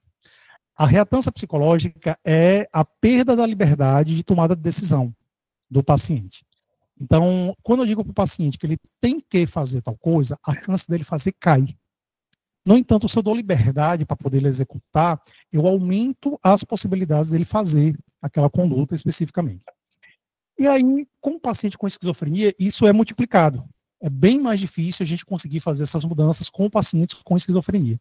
E ele começou a perceber, se eu tenho aqui uma conexão, uma maior conexão com esse paciente, o resultado costuma ser muito melhor. Então, conexão e desconexão da pessoa com outras pessoas e com os valores que conduzem a vida, né, como ele quer viver. Então, eu tenho que focar nos valores do meu paciente. Então, eu tenho um paciente que ele tem valor liberdade muito forte, eu só tenho como modificá-lo se eu conseguir me conectar com esse valor. Se eu, por exemplo, tentar focar em crescimento pessoal, que é uma coisa muito comum de acontecer com quem tem valor liberdade, possivelmente eu vou me desconectar do meu paciente. Então, meu paciente diz assim, eu quero poder andar pelo Brasil, uma Kombi, e sair andando aí pelo país, e eu digo para ele que ele precisa fazer um desenvolvimento profissional, focar em faculdade ou qualquer coisa do tipo, eu tenho uma chance muito alta de me desconectar com o meu paciente, porque eu não estou focado nos valores dele. Então, há certas necessidades humanas básicas que parecem estar subjacentes às esperanças e às aspirações, né? Aspiração é a mesma coisa que meta, só que de maneira visual. Eu imaginar, eu daqui a um ano, de repente, fazer uma viagem com minha família, então vou me organizar, vou trabalhar para poder conseguir chegar nesse ponto. Isso é uma aspiração, essa visualização de uma meta. Então, das aspirações do indivíduo e conduzem ao seu bem-estar e à expressão do seu melhor self, conexão, confiança, esperança e assim por diante. Então, recuperar. O que a gente tenta recuperar nesse paciente? Interesses, capacidades, aspirações, habilidade de resolver problemas, habilidade de se comunicar efetivamente, resiliência ante a estresse. Então, quando a gente fala, inclusive, em termos de sintomas de um paciente com esquizofrenia, a gente fala no que a gente chama de sintomas positivos e sintomas negativos. Sintoma positivo é tudo aquilo que acrescenta, sintoma negativo é tudo aquilo que é tirado dele. Um delírio é um sintoma positivo, né? Uma perda de labilidade afetiva é um sintoma negativo. Ele não consegue mais conectar a sua emoção ao contexto. Então, ele perdeu algo. Então, a gente tenta oferecer de volta tudo isso ao nosso paciente. Interesse, capacidades, aspirações, habilidades, de modo geral, resiliência.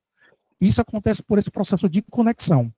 No livro, Terapia Focada na Recuperação, tem o paciente, né, que é descrito no livro, se chama Jack. E Jack é um paciente com esquizofrenia, que não tem muito sucesso em terapias tradicionais, e o psicoterapeuta começa a perceber que Jack tem uma conexão muito forte com habilidades manuais. E ele começa a se conectar com Jack a partir daí. Então ele começa a fazer bijuteria com Jack. E ele começa a participar desse processo, né, de conexão. Então ele se envolve com os valores do paciente. Ele acaba se envolvendo nesse processo e a conexão começa a aumentar. O vínculo começa a se fortalecer, para que a partir daí a mudança ela comece a acontecer.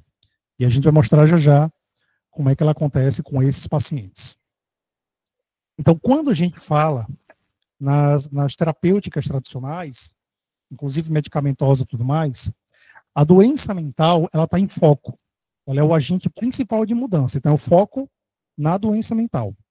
Quando a gente fala em CTR, a família ela é o agente de mudança e o agente principal. É trabalhando o terapeuta com o paciente e a família também para poder promover esse processo de conexão. E a partir daí a mudança de fato via acontecer. Esse exemplo da liberdade, ele aconteceu. Esse exemplo da Kombi, ele aconteceu. Estou com um paciente meu, um paciente que dizia que ele queria ser livre na vida, e a mãe trouxe ele para cá porque ela disse que ele tinha que fazer faculdade, ele tinha que ser gente e tinha que fazer alguma coisa na vida além de ser vagabundo. Então, a mãe chegou dizendo isso. E ele era muito reativo, então qualquer coisa que eu falava, ele reagia geralmente muito agressivamente a qualquer coisa, qualquer conduta que eu fazia. Um dia eu cheguei para ele, eu acho que com quase 2 meses de terapia, eu disse para ele, eu digo, você não está entendendo nada do que eu estou falando. Ele disse, como assim? Eu disse, você não entende nada do que eu falo. Ele disse, por quê? Eu estou aqui há 2 meses tentando dizer que eu quero te ajudar. E eu não quero ajudar sua mãe, não. Eu não quero fazer o que sua mãe pediu para me fazer, não. Eu quero fazer o que a gente vai fazer o que você quer. O que você quer? Ah, eu quero comprar uma Kombi e quero sair andando pelo mundo. Eu falei, então pronto, é nisso que eu vou te ajudar. Você vai me ajudar nisso? Eu disse, vou. Eu vou te ajudar nisso. Tem certeza, doutor? Eu falei, tenho. Eu disse, então tá bom. Então eu vou continuar a terapia. Veio na próxima sessão e a gente começou a discutir sobre isso. Pronto, vamos fazer isso. Não é isso que você quer? Você não quer ser livre e andar pelo mundo? É. Então vamos fazer isso. Bora. Bom, então vamos definir aqui o que a gente precisa. Bom, preciso da Kombi, né? Eu falei, como é que você vai conseguir a Kombi? Ele, tá, vou comprar. Eu falei, e o dinheiro para poder comprar? Aí ele disse, não, vou ter que trabalhar, porque minha mãe não vai me dar. Eles estão pronto. Vamos ver quanto é uma Kombi. A gente foi olhar no OLX. Aí uma Kombi era 100 mil reais. Ele disse, é 100 mil reais uma Kombi? Eu disse, é 100 mil reais. Ele disse, vixe, é dinheiro demais. Eu achava que era uns 20 mil. Eu digo, não, Kombi é carro caro. Aí eu disse, então vamos fazer o seguinte, vamos pensar no emprego. Qual o emprego que a gente tem que ter para poder realmente comprar uma Kombi? Ele sabe, eu acho que eu vou ser garçom. Pronto, então vamos botar aqui R$1.500, vamos multiplicar, pronto. São aproximadamente aqui 70 meses, você juntando dinheiro para poder você comprar uma Kombi e poder ter sua liberdade. 70 meses são 5 anos e uns quebrados. Tá doido, eu vou passar esse tempo todinho. E falei, sem gastar dinheiro, se gastar e aumenta o tempo. Aí ele disse, eu vou passar esse tempo todinho trabalhando como garçom. Eu disse, se é essa a ideia de comprar a Kombi, realmente vai precisar. Vixe, então não dá certo não. Eu falei, vamos ver outro emprego. Bom, qualquer emprego que a gente tenha procurado durava pelo menos 4 a 5 anos juntando essa grana para poder viver a liberdade dele. Aí ele disse, doutor, eu tenho que arrumar um emprego que dê mais renda. Eu falei, quanto? Sei lá, 7, 8, 10 mil reais para poder eu conseguir comprar a Kombi. Eu digo, bacana, vamos ver que emprego é esse que dá isso. E aí a gente só achou empregos onde ele tinha que fazer uma faculdade para poder conseguir. Ele disse, rapaz, eu acho que eu vou ter que fazer faculdade mesmo. Bom, resumindo a história, entrou na faculdade, faz administração, já está perto de terminar, inclusive, e a viagem de Kombi virou um acordo que ele fez com os pais, de quando acabar a faculdade ele fazer um mochilão pela Europa, né? Então ele realmente conseguiu fazer a faculdade, ele entendeu que era o melhor caminho para ele e conseguiu a liberdade dele ao mesmo tempo. Então, foi uma modificação dentro dos valores do próprio paciente. A gente conseguiu detalhar, a gente vai mostrar já, que a gente detalha, né? A aspiração é isso, a gente vai detalhar essa história, para que de fato ela possa ir acontecendo. Então ele conseguiu imaginar ele fazendo faculdade, trabalhando como administrador, tendo uma renda maior, para poder conseguir agilizar todo esse processo. Não é legal, Ana Lourenço? Então, pessoal, aqui estão os 4 pontos principais dessa abordagem. Acessar e energizar, tá? Que é aquele processo que eu falei, como fazer uma bijuteria. Então, aqui no caso, por exemplo, tocar música, pedir conselho, pedir para ele te ensinar alguma coisa, jogar cartas, falar sobre comida, fazer perguntas de escolha forçada, né? Cantar uma música, tomar um café, tudo isso é o processo de energização. Eu estou devolvendo energia ao meu paciente para que ele possa gradualmente se envolver com o processo de mudança. Segundo ponto, desenvolver. Identificar as aspirações, olha aqui as aspirações. Quando eu digo identificar, é detalhadamente. Eu pedi para ele imaginar de maneira detalhada, não é uma metinha. Eu quero crescer profissionalmente. Não. Imagina onde você vai estar, fazendo o quê, como você está vestido, para onde você está indo, com quem você está. Isso aqui é detalhamento, isso aqui é uma aspiração. E a aspiração, ela é muito mais forte do que estabelecer uma meta. É muito mais forte uma imagem mental, eu detalhando aqui como será essa vida, ok? Do que eu dizer assim, eu quero crescer profissionalmente. Quando eu penso num novo negócio, como a Meta Cursos, quem estava aqui no início viu eu falando sobre isso, eu penso nos detalhes. E geralmente os detalhes acontecem, porque eu pensei em alternativas para poder eles conseguirem acontecer. Então eu uso muito essa lógica aqui na minha própria vida pessoal. Fortalecer, chamar a atenção para experiências positivas, desenvolver resiliência dos desafios. Isso foi melhor ou pior do que você esperava? O que isso significa sobre você tentar trazer esse aspecto positivo para o paciente? E, por fim, realizar. colaborativamente, dividir as aspirações em passos pequenos, abordar os desafios no contexto das aspirações e encontrar um papel significativo associado às aspirações. Então, dá um sentido para a vida desse paciente, tá? Canuto.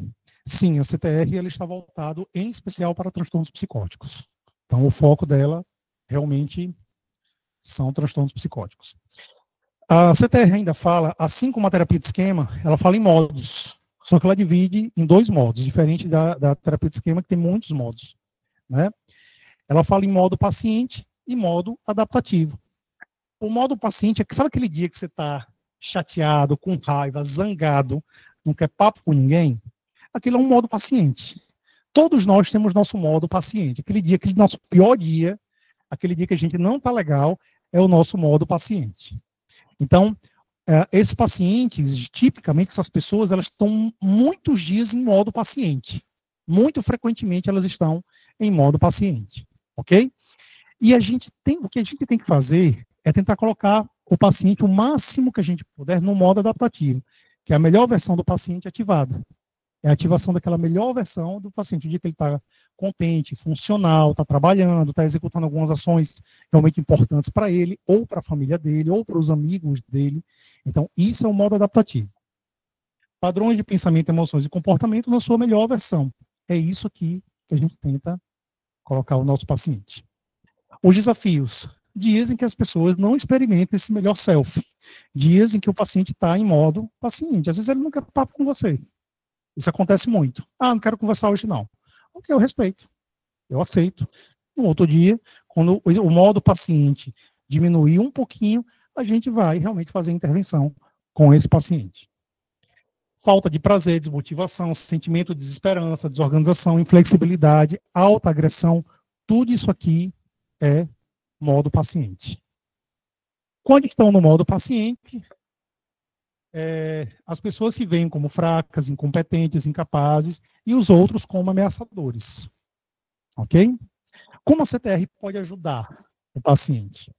Além das técnicas cognitivas e comportamentais, a gente está falando ainda em técnicas cognitivas e comportamentais, a CTR utiliza estratégias experienciais, novamente uma revivência, você vai viver, né, algo para poder aprender, como forma de melhorar a autoestima do paciente, principalmente nesse processo de energização.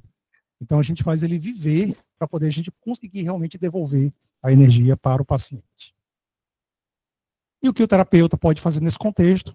Ajudar o paciente a ativar a sua melhor versão e aumentar a frequência dessa versão. Mas todos nós temos nosso dia de modo paciente. Pessoal, eu, vocês, seus pacientes, né? Seu marido, sua esposa, todo mundo tem dias de modo paciente. Ok? Pessoal, o que acharam da CTR? Me deem um feedback. Como é que foi para vocês verem a terapia? A terapia dos esquemas, a terapia cognitivo comportamental e a CTR. Legal, né, Canuto? Me falem aí. Quero que vocês falem comigo. Bacana, Aline.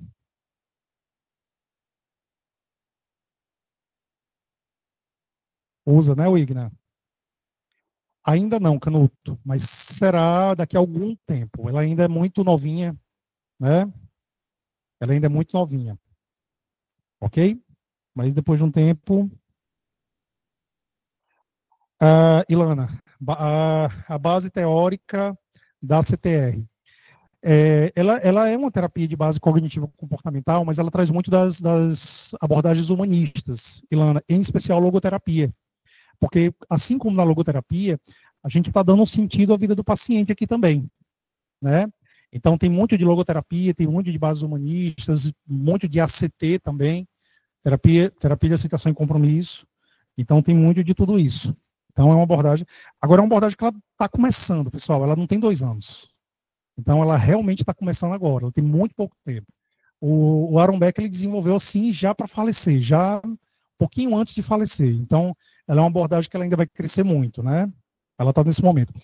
Quando eu li sobre terapia do esquema pela primeira vez, foi em 2011. Em 2011, eu li meu primeiro livro de terapia do esquema, como assim um negócio que ninguém conhecia e nem acreditava. E hoje a terapia de esquema é o que é. Então, quem participou do Congresso Brasileiro de Terapias Cognitivas, foi só terapia do esquema, o tempo inteiro. Então, o tempo todo as palestras eram sobre terapia dos esquemas. Eu acredito que daqui a 10 anos será CTR. Então, CTR será essa abordagem. Que legal, Canuto. Canuto, sou docente de técnico de enfermagem e essas informações são muito boas para melhorar minhas aulas. Pessoal, eu vou falar um pouquinho agora. Deixa eu falar um pouquinho, só avisando, a gente vai ter sorteio de livro no finalzinho, ok? A gente vai sortear. Tem 39 pessoas, se ficar 35 até o final, eu sorteio 2 livros. Se cair aí, eu só sorteio 1. Mas vamos lá. Então, vamos falar aqui um pouquinho do diferencial da metacognitiva. Deixa eu apresentar para vocês o nosso curso. A metacognitiva é a maior referência em TCC no Rio Grande do Norte e uma das maiores do Nordeste. No total, já temos 700 alunos formados em nossos cursos aqui no Rio Grande do Norte. A gente tem, nesse momento, 3 cursos de especialização certificados pelo MEC. Temos o curso de especialização em terapia cognitivo-comportamental, que já tem uma base, já tem uma vinculação com terceira onda, né? Ela é um curso de TCC, mas a gente já fala muito em termos de terceira onda também. Temos o curso de terapia do esquema e temos o curso de relacionamento da professora Aline Gonçalves, que não está com matrículas abertas no momento, mas abrirá já já. Então, no momento, temos 2 cursos com matrículas abertas. Temos o curso de especialização em TCC e terapia dos esquemas. Eu, em especial, eu tenho um foco muito grande em informações muito novas. Eu acho que deu para perceber. Então, assim, eu estou trazendo uma abordagem que quase ninguém conhece. Pessoal, a CTR ela é muito nova, né? E isso vale para tudo. Então, por exemplo, quem trabalha com terapia dos esquemas, a gente tem um foco muito grande, por exemplo, na lógica do adulto saudável, em colocar o paciente no modo adulto saudável, que é algo que está sendo falado desse ano para cá. Apesar da gente falar em modos esquemáticos, essa lógica de fazer com que o paciente realmente aumente a frequência do modo adulto saudável, a gente tem falado muito mais agora, de 2024 para cá. Então, muita teoria, muita prática, a gente tenta trazer muita prática para os nossos pacientes, muitas simulações que acontecem ao vivo, e também tem vários vídeos de simulação, que eu vou mostrar para vocês. Muita tecnologia, eu acho que já deu para perceber, tá, pessoal? Quem já assistiu um curso onde o pessoal do online tem esse tipo de interação com o professor? Pode abrir o microfone, fazer perguntas, tirar dúvidas, tudo ao vivo. Alguém já participou de aula assim? Eu não conheço muitos cursos que tem essa tecnologia desse jeito, né? Ninguém mencionou nada. Então, a nossa lógica, a nossa ideia é que vocês possam estar participando da aula online como se estivesse aqui, presencialmente. Então, a gente chama isso de online imersivo, onde eu consigo realmente participar ativamente da aula como se eu estivesse no auditório. Ok? Foco em desenvolvimento profissional. A gente tem um foco muito grande, a gente não quer só ensinar teoria, a gente quer que o nosso aluno ele viva dignamente da psicologia. E a gente está sempre oferecendo informações e ferramentas para que isso possa realmente vir a acontecer. E empregabilidade, ela é uma possibilidade, não é uma promessa, mas boa parte dos funcionários e dos psicólogos da metacognitiva e da neopsicologia são de alunos que fizeram o nosso curso, né? Então, boa parte desse pessoal, eles foram empregados e estão trabalhando com a gente. Boa parte dos alunos estão trabalhando com a gente na atualidade. Então, a gente tenta, pessoal, trazer conteúdos muito atualizados. Então, eu não trago só livros, eu trago artigo científico. Por que de artigo científico? Porque o livro, quando ele é publicado, pessoal, ele está atrasado 5 anos. Então, é um artigo científico. Então, os artigos científicos é o que tem de mais atual hoje na psicologia. Alguém pode falar? Pode falar, Anete. Fernanda, de fato, pôde constatar isso através do QRT. A aula, apesar de online, é muito próxima e motivante. Obrigado, Fernanda. Então, a gente tenta realmente ter essa proximidade o máximo que a gente pode e ter essa interação. Tá? Aqui é um exemplo, pessoal, que a gente fez. Acho que o áudio está baixinho aí para vocês, mas A gente está simulando uma terapia de casal, ok? Um paciente com perfil mais controlador, uma esposa com perfil mais passivo, e a gente passa uma tarefa para o terapeuta executar. E ele precisa, nesse momento aqui, a terapeuta, nesse momento, precisa executar essa tarefa, desenvolver essa tarefa para desenvolver uma habilidade terapêutica. Então, todos nós, estudantes, precisamos desenvolver uma infinidade de habilidades terapêuticas, de recursos terapêuticos. E aqui a gente está fazendo justamente esse treinamento. Aqui outro exemplo, né? É prática constante, isso aqui é no consultório. Então, o atendimento está acontecendo no consultório e os alunos estão assistindo nesse momento, ok? Em sala de aula. Aqui é uma simulação. Deixa eu ver se vocês vão ouvir.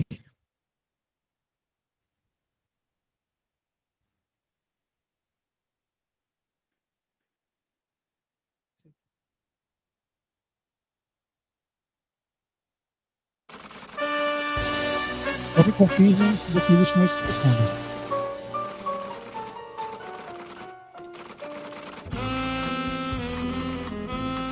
Pessoal, vocês estão escutando? Dizem que ninguém quer fazer terapia. Será? Por exemplo, Maria relutou por meses para iniciar sua terapia. Mas depois de tanto sofrimento, resolveu dar uma chance à psicologia. No caso de hoje, vamos ver como o terapeuta vai lidar com essa paciente resistente.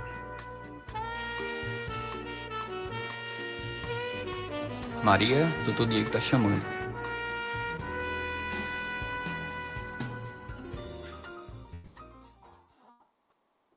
Olá, Maria. Seja bem-vinda ao meu consultório.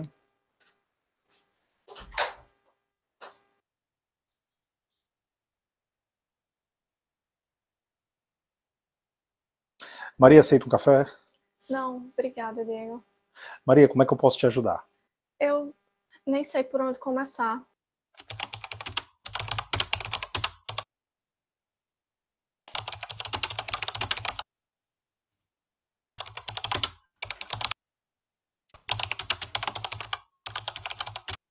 Então, pessoal, a gente tem simulações como essa para que você possa aprender várias técnicas e aplicabilidade na prática. Mais simulações, pessoal, muita simulação que a gente executa por aqui, tá?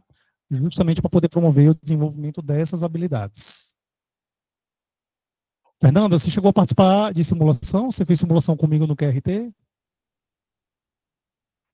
Sim, fui resistente a fazer a simulação, mas vivenciei várias.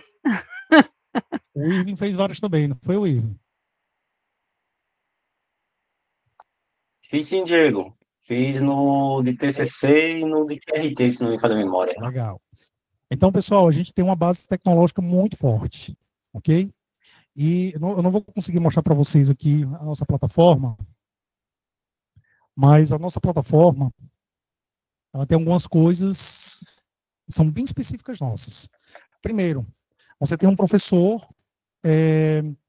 você tem um professor virtual que tira todas as suas dúvidas. É uma IA, que ela é treinada para dar respostas como se eu fosse dar, ok? Então, a IA ela é treinada para poder dar as melhores respostas com base na terapia cognitiva ou na terapia dos esquemas para você. E também temos o que a gente chama de clube de técnicas, é uma enciclopédia de técnicas, são vídeos gravados mostrando como fazer a aplicação de técnicas. O simples fato a gente vai mostrar, isso é um bônus que a gente está dando para quem for se matricular. Então, quem se matricula já tem acesso ao clube de técnicas. Então, acima de tudo, a gente quer oferecer repertório de técnicas, né, repertório e raciocínio clínico aos nossos alunos. Então, é necessário um vastíssimo repertório de técnicas para lidar com as demandas que aparecem na terapia. Quanto mais técnica, melhor. E no clube de técnicas, a gente oferece bastante disso. Então, é necessário aprender a raciocinar em cima de cada caso e criar estratégias para lidar individualmente com cada paciente. Esse aqui é o nosso banco de artigos. Então, a gente mantém ele sempre atualizado, tá certo?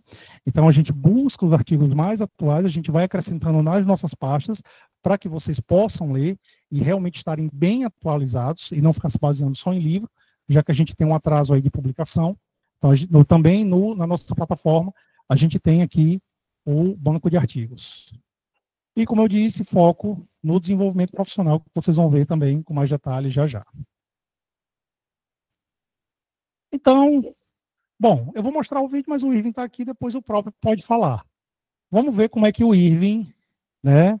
O Irving que passou por aquelas dificuldades que eu mencionei no início. Vamos ver como é que ele está no momento que ele fez essa gravação. Olá, eu sou José Irving, sou terapeuta cognitivo-comportamental, atuo na psicologia clínica há uns 5, 6 anos, com formação na neuropsicologia, em ACT, fui professor de pós-graduação em transtornos alimentares e atualmente sou responsável, dono e um dos fundadores da empresa LibSense.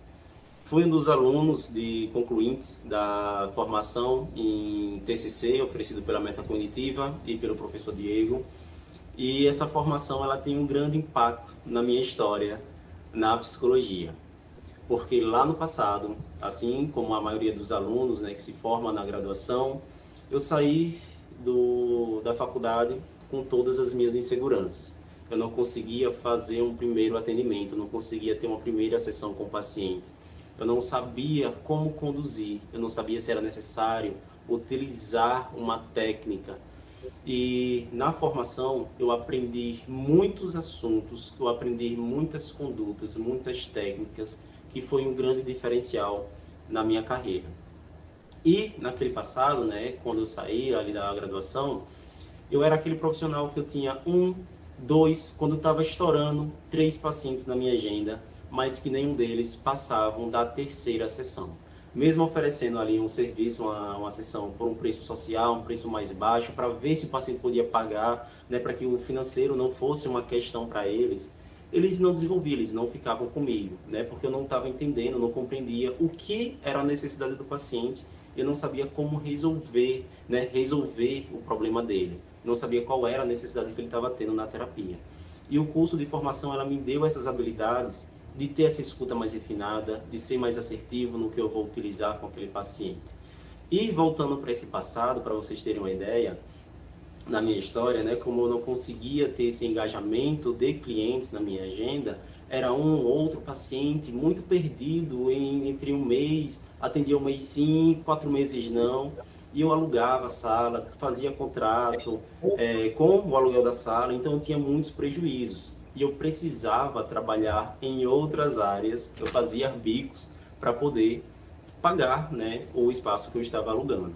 Então, eu sou aquele profissional que literalmente, isso não é modo de falar, eu estava para desistir da minha formação, desses 5 anos de estudo que eu passei, foi bem ralado, e né, eu estava para desistir. Para vocês terem uma ideia, eu fazia, né, alguns bicos, trabalhei como barista, como barman, ralava o final de semana inteiro como garçom. Quando eu estava para desistir mesmo assim da psicologia, o meu tatuador, eu desenho um pouco, eu fazia também encomendas de pintura, de quadros, e o meu tatuador ele já estava me treinando para começar a tatuar. Então já trabalhei não, mas estava aprendendo a fazer tatuagem, trabalhei na beira da praia, vendendo crepe para poder pagar aluguel, para poder me sustentar. Fui professor de inglês sem falar inglês, me tornei coordenador de uma escola de inglês sem falar inglês.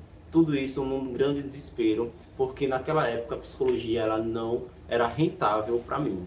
E aí, né, graças ao Diego, que ele veio assim, ele apareceu, tive a oportunidade de tê-lo como um grande professor na faculdade, então eu sempre já tive essa admiração por ele. E quando o Diego, né, abriu a turma de TCC, da formação, eu pude participar e foi onde eu tive essa oportunidade de um grande poço de conhecimento, onde eu pude ter conhecimentos que na faculdade nada era repassado, onde muito pelo contrário, na faculdade era repassado informações que me deixava muito inseguro e eu sair da faculdade sem saber o que é que um psicólogo fazia. Então a formação em TCC para mim foi esse grande diferencial. Saber qual é a minha atuação, como eu posso escutar esse paciente, entender qual a necessidade desse paciente e como levar para ele possibilidades de uma forma transparente, né, e ajudá-lo a ficar engajado na terapia. Atualmente, eu acho que eu falei no início do vídeo, eu vivo apenas da psicoterapia, mesmo, né, tendo abri recentemente uma empresa, mas a minha função principal é como psicólogo. Teve um momento da minha vida em que eu precisava, né, vieram muitos pacientes e eu trabalhava de segunda a sexta, com horários bem preenchidos.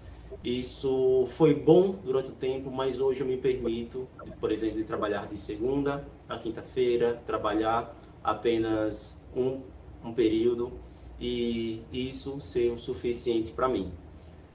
Afirmo o que Diego diz, que é possível viver dignamente apenas da psicologia, mas para isso a gente precisa ter o conhecimento e saber aplicá-lo da forma correta. Irving, tá aí? Tô sim, Diego. Cara, como é estranho assistir esse vídeo, assim, primeira vez, acho que estou me vendo, nem esperava por isso. Como é que foi para você ver esse vídeo? Cara, muito bom, até bacana, assim, fico até feliz, né, de ouvir novamente, assim, minha história. E para todo mundo aí que está acompanhando, tudo isso aí é verdade. Principalmente quando eu falo, assim, até para alguns amigos, que eu fui professor de inglês sem falar inglês, né? Eu dei aula de inglês sem... Inclusive, eu não sei se você vai estar me vendo aí no vídeo, mas recentemente eu estava contando essa história para alguns amigos, eles sem acreditarem, e eu encontrei a minha carteirinha aqui, ó, de teacher. Sim. Tá vendo? É real, Sim. isso aí até hoje ainda tenho meu crachá. Ainda tenho meu crachá de... Tudo isso é verdade, assim, fui tatuador por um tempo, vendi desenho, trabalhei na beira da praia vendendo crepe para pagar aluguel de sala que não tinha paciente. E é isso, hoje ainda continuo vivendo da psicologia, vivendo dignamente, muita coisa aprendi com você, foi graças a você que me resgatou, assim, né? No ano que eu estava para desistir, você veio lá e me resgatou. E foi muita coincidência, que fazia um tempo assim que a gente não se falava, né? Exatamente. Fazia um tempão que eu tinha terminado a faculdade e a gente nem tinha essa ligação de estar conversando no WhatsApp. Para quem crê assim em algo, né, talvez o universo aí disse, não, Diego foi lá e me chamou e desde então comecei a trabalhar, atender e estou até hoje. Daqui a uns 6 meses tem uma grande novidade, mas não posso revelar agora. Eu quero saber. Porque a gente vai ter Daqui a uns 6 meses tem uma atualização aí, mas por enquanto é segredo. Daqui a 6 meses a gente já vai ter que atualizar o também. Então. Pessoal, olha só que bacana, né? Eu sempre gosto de mostrar a história do Irving, justamente porque, como eu disse, o Irving sempre foi um aluno muito bacana, muito dedicado. O Irving me ajudava com vídeos, lembra o Irving? Na faculdade, né? Quando eu me enrolava lá, o Irving estava sempre colaborando, ajudando. E aí, quando eu vi um aluno tão dedicado realmente sair da psicologia, porque eu não estava acreditando nisso, eu não podia deixar simplesmente ele abandonar. E que bom que ele pôde ter esse encontro comigo, né? A gente pôde realmente fazer um pouquinho pela história dele. Meu amigo, meus parabéns pela sua história, mais uma vez, e fico sempre feliz demais pelo seu crescimento. Viu? E pela metacognitiva ter feito parte dessa história, desse crescimento na sua vida. Valeu, Diego. Muito obrigado. Eu que agradeço também por toda essa oportunidade assim que você me deu naquela época, né? E por isso fazer parte, assim, hoje na minha vida. Nailson, precisamos de mais professores como o doutor. Que é isso, Nailson? Nailson, isso devia ser ensinado na faculdade. Pena que não é. Eu acho que o Irving lembra disso, quem foi meu aluno lembra disso. Eu brigava muito com os outros professores, muitas vezes, porque eu era o único professor que estava falando que era possível. Lembra disso, Irving? Né? Então, muitas vezes eu entrava em contradição, porque os professores ficavam dizendo que eu ficava botando coisa na cabeça de aluno. Ah, você fica botando coisa na cabeça de aluno? Eu falei, eu fico dizendo a verdade, que se a gente tiver aqui uma movimentação, se a gente conseguir realmente ter ações, né, direcionadas para esse crescimento, o crescimento vai acontecer. O Irving é um exemplo, mas só que em Natal, só para você ter ideia, aqui tem 7 clínicas de alunos meus.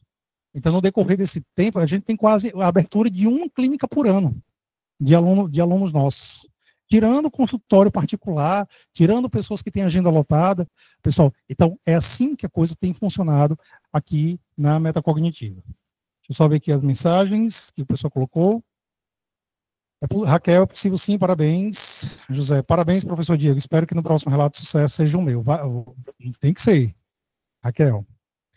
Muitos estão igual a José, sem saber, né?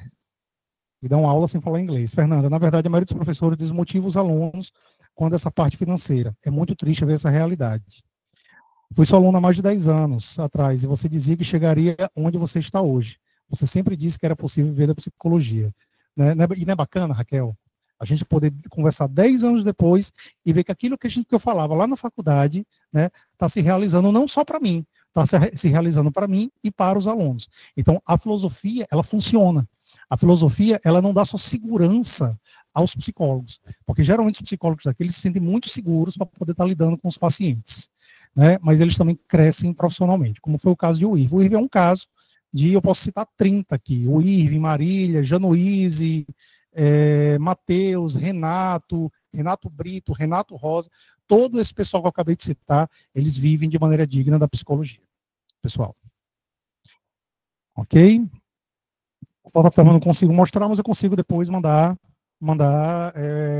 um vídeo para vocês entenderem como é que funciona a plataforma.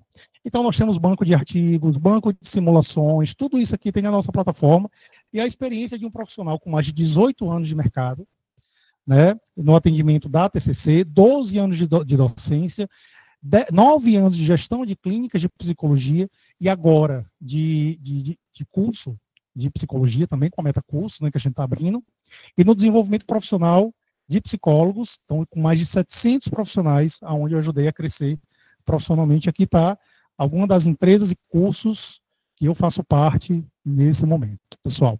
E você sabe por que o Irving foi escolhido? Para poder contar a história dele aqui.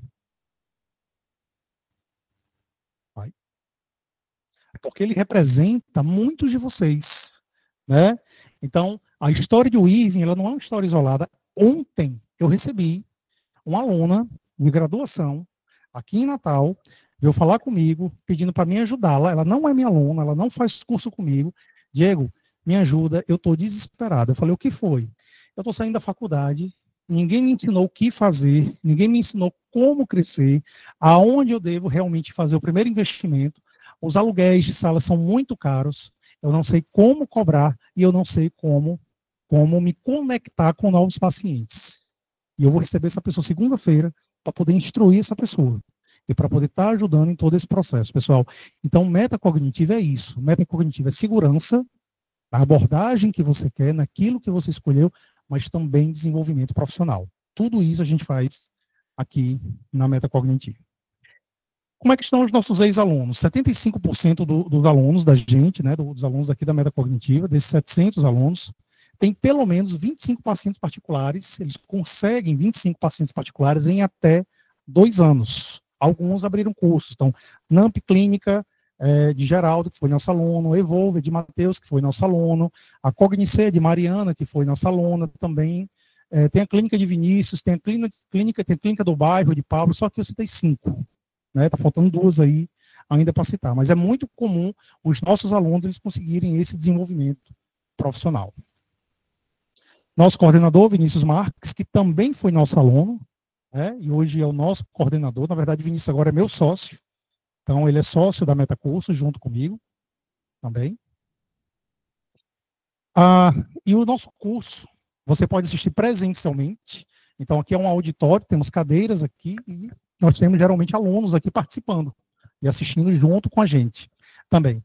Você pode assistir online, ao vivo, como vocês estão assistindo nesse momento, e vocês podem assistir a gravação. Ah, Diego, eu não pude assistir, tive um problema, adoeci, meu filho está dando trabalho. Pessoal, 2 dias depois, com 48 horas, a aula está na plataforma. E você pode assistir essa aula a partir de segunda-feira. A gente tem alguns momentos do curso, né? A gente tem sessão de literatura, apresentação formal do professor, a gente manda um videozinho para vocês conhecerem o professor com antecedência. Temos a nossa aula ao vivo, que ela é um sábado por mês, de 8 às 17, e temos outros conteúdos que são liberados, como simulações, como podcasts, como eu disse, a gente tem uma rádio aqui, justamente para poder complementar o aprendizado de vocês. Podcast é esse que vocês podem escolher a temática, e a gente vai fazer a produção desse podcast para vocês, né? a aula ela tem que seguir uma sequência, a aula tem que ser com temática atualizada, tem que ter inovação, tem que focar na experiência do professor. É extremamente importante, como alguns exemplos de atendimento clínico que eu citei aqui para vocês. Obviamente que, pela questão ética, eu escondo muita coisa do paciente, mas eu tenho um dever didático com vocês. Então, eu tento oferecer a melhor experiência que eu posso para vocês. E simulações. Temos uma provinha, já que é uma especialização, a gente tem que fazer prova, feedback da aula e, por fim, a liberação da aula gravada. Condições hoje, pessoal. Eu tinha feito um valor de Black Friday, tá? Há um tempo atrás. Algumas pessoas estavam insistindo para eu fazer o valor de Black Friday, eu estava segurando, mas hoje eu estou abrindo esse valor, tá ok? Então, são 18 meses de curso. O valor da matrícula hoje, ele estaria R$ 299, mas como me pediram para fazer o valor de Black Friday, eu mantive o valor de R$ 100. Mônica me perguntou aí sobre vagas presenciais. Mônica, as vagas presenciais, elas esgotaram com 48 horas. Do momento que eu abri, 48 horas depois, não tínhamos mais vagas presenciais, nem no curso de terapia dos esquemas e nem no curso de TCC. Então, a gente só está, nesse momento, com vagas online, entendeu? Mas o online que você assiste é esse, que você está assistindo agora. Pessoal, inclusive, me dê um feedback, pessoal, como é que foi para vocês assistir essa aula online? Me fala um pouquinho, como é que foi para vocês?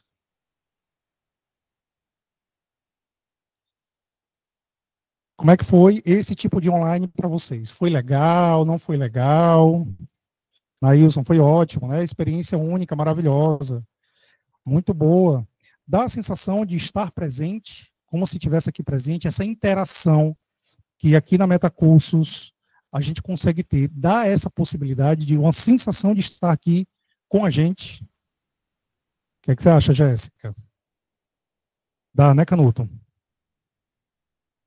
Então, pessoal, é esse online que vocês presenciam. Então, não é uma aula gravada, né? As pessoas, quando eu falo no online, as pessoas acham que vocês vão assistir a aula gravada. Não é isso aqui, ok? Então, tem essa interação, a gente conversa com o aluno, bate papo, você abre o microfone, tira dúvida, como vocês puderam ver. Eu conversei com o IRV, viram o vídeo, todo mundo participa em condições iguais. Só tem uma coisa que, infelizmente, vocês não podem participar, que é o lanche. Então, a gente tem aqui um lanche especial que, infelizmente, vocês não podem participar. Isso eu ainda não consegui resolver. Mas desses temas eu dou um jeitinho de resolver. Mas eu posso mandar foto, se vocês quiserem. Né? Diego, deixa eu falar bem rapidinho. Fale. Sobre o lanche. Teve um módulo de Aline que ela mandou o nosso lanche. Ah, foi? Na formação em TCC, a gente recebeu material em casa. Eita! Não deu muito. Eu acho que vocês não lembram disso, mas a Aline mandou o material pra gente, a gente recebeu até o lanche em casa. Pessoal, isso é metacognitiva, viu? Metacognitiva é assim. Mensalidade, pessoal, de R$ 359, que é o valor que está hoje. A gente manteve o valor, novamente, né? Isso tanto vale para terapia de esquema, quanto para TCC, tá? De 359 está por R$ 299, tá ok? E presencial eu botei aqui, mas presencial realmente a gente não tem mais. A gente não está trabalhando. Nesse momento já estão todas as vagas lotadas. Infelizmente, Mônica, não temos. A gente tem um bônus, tá, pessoal? As 25 primeiras pessoas que adquirirem, que fizeram a matrícula, e tudo que vocês precisam pagar agora é a matrícula, a mensalidade só quando as aulas começarem, ok? Já vai ter acesso ao clube de técnicas. Então, a gente já dá o acesso imediatamente. Então, as primeiras pessoas que conseguirem realmente fazer a matrícula, tanto no curso de TCC, quanto no curso de terapia de esquema, já vai ter acesso ao clube de técnicas. Abertura do curso de terapia de esquema, 25 de janeiro. Abertura do curso de TCC, dia 8 de março. Ok? Só para vocês terem uma ideia, eu peguei concorrentes em condições iguais. Às vezes o pessoal chega para mim e diz assim, Diego, eu vi um curso de TCC por R$ 99. Aí eu pergunto, o seu está muito caro. Eu digo assim, caro comparado ao quê? O que é que essa pessoa te oferece? Tem aula gravada, não sei o que. Então, assim, pessoal, olha a quantidade de coisas que a gente está oferecendo aqui. Então, você tem muitas possibilidades de assistir, você tem simulação, você tem clube de técnicas, você tem os artigos científicos, você tem o professor virtual, você tem essa interação, você pode tirar dúvidas ao vivo. Então, de verdade, eu não conheço nenhum curso que ofereça tanto pelo valor que a gente está oferecendo.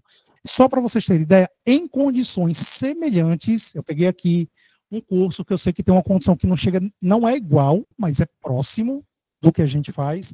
Esse é o valor da mensalidade. 24, era 24.750, tá? Ele baixou para R$569. Ou seja, o nosso curso está quase metade do preço. Está quase metade do preço do que o concorrente em condições semelhantes está cobrando. Tá ok? Você consegue achar curso mais barato, mas você consegue achar cursos com um nível de limitação muito maior comparativamente ao nosso. Também. E acredite, pessoal, acima de tudo, é possível viver de maneira digna da psicologia. Todo esse pessoal aqui hoje vive dignamente da psicologia, paga suas contas, escola de filho, tem carro, faz viagem, aproveita o final do ano, não precisa trabalhar no final do ano, consegue tirar aí 15 dias, 3 semanas de descanso, ok? Todo esse pessoal consegue viver de maneira digna da psicologia e nós estamos aqui para poder ajudar vocês também a viverem dignamente da psicologia. Quem é ele, pessoal? Quem é essa pessoa?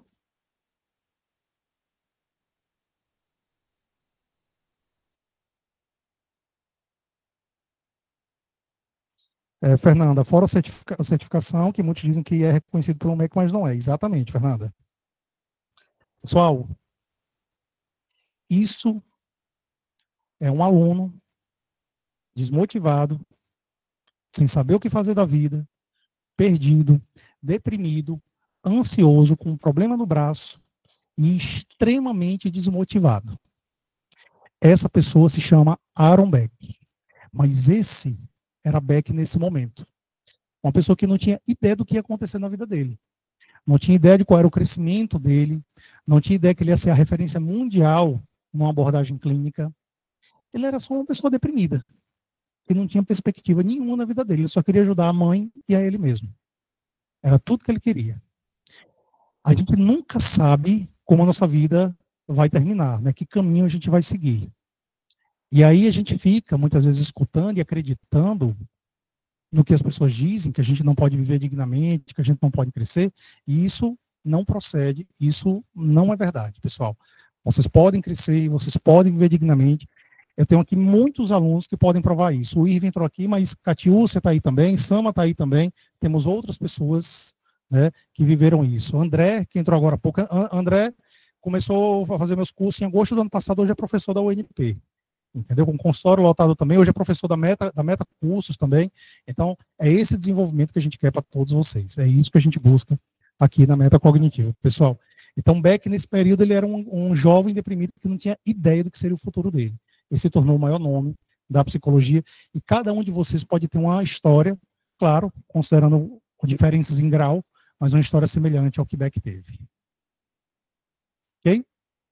E aguardamos todos vocês no curso de formação em TCC e terapia dos esquemas da Meta Cognitiva. Eu vou mandar o link, pessoal, agora nos grupos. Só um minuto.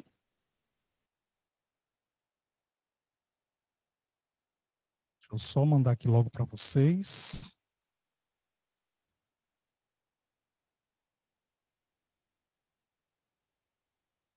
E vou fazer o sorteio dos livros também.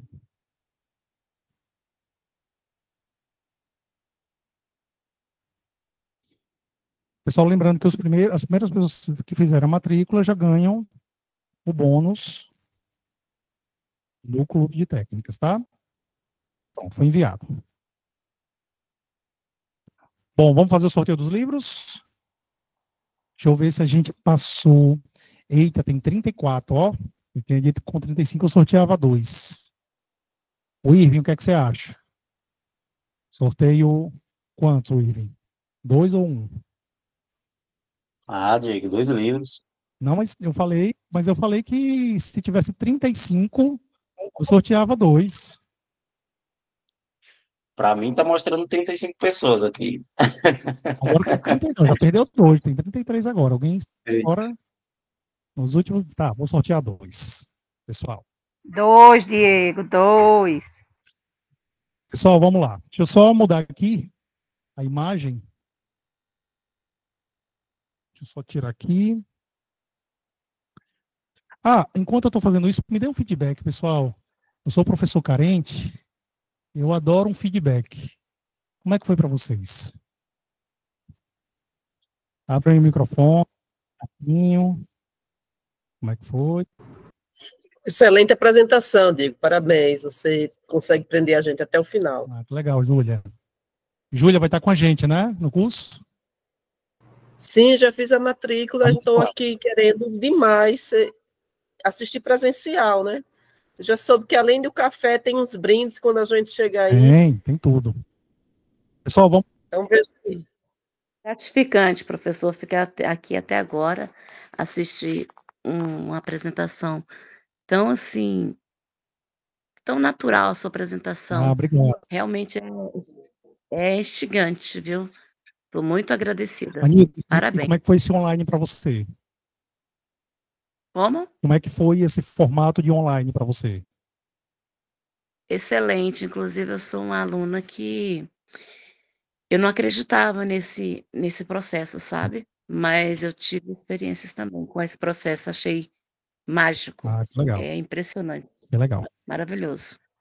Bom, vamos lá para o sorteio. Pessoal, quando eu sortear, as pessoas que forem sorteadas, me procura depois, tá? Me dá um oi lá no WhatsApp, e aí eu vou pegar o endereço para poder enviar os livros, ok?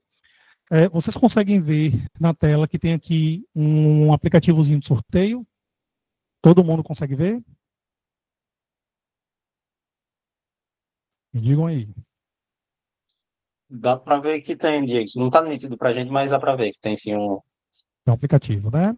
Aplicativo, isso. Infelizmente eu não consigo espelhar, tá? Mas aí eu posso bater. Deixa eu ver se eu consigo. Eu acho que eu vou conseguir entrar aqui. Peraí.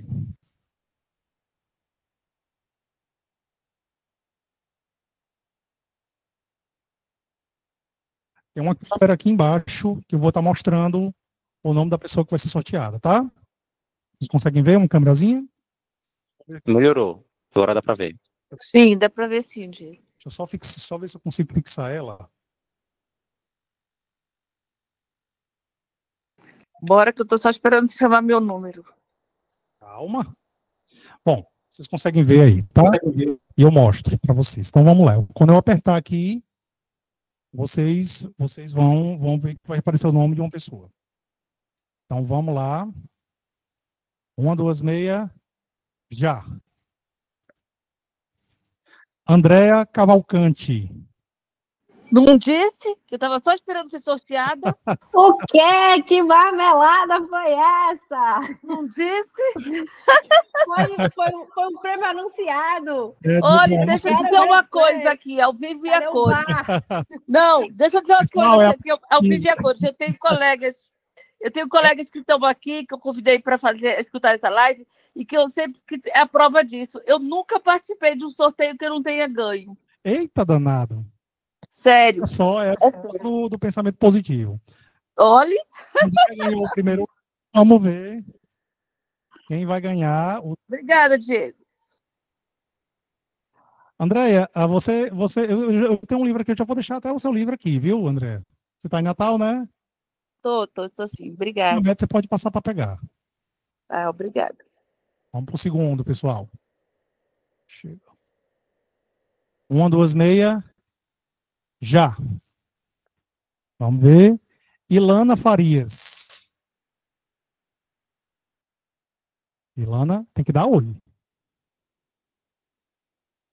Ilana. Quase perdeu. Eu também profetizei, viu, Diego? Quando a Andréa disse que ia ganhar o dela, eu disse eu também. Pessoal, que legal, né? Ilana e Andréa. Ilana, você não está por Natal, não, né? Não, vou em janeiro. Pronto. Bom. Pode deixar guardado aí, que eu vou buscar. O livro você pode vir pegar aqui na Meta Cognitiva, tá? Sim. Garanto a vocês. Ilana, minha aluna, Ilana acabou de fazer o QRT, está matriculada, vocês viram a história. A gente tem muitas histórias bacanas para contar, né? Alguém quer falar? Então, a gente tem muitas histórias bacanas para poder contar sobre esse desenvolvimento e crescimento profissional. Se vocês quiserem realmente fazer parte dessa história, quiser se sentir seguros para poder atender, quiser esse crescimento profissional, o link está no grupo de interessados, tanto do curso TCC, quanto do curso Terapia de Esquema, e a partir de agora eu fico à disposição de vocês. Quem quiser tirar dúvidas, é só me procurar no WhatsApp que a gente bate um papo. Tá ok? Uma boa noite a todos, muito obrigado pela atenção, e fico à disposição de vocês a partir de agora. Tchau.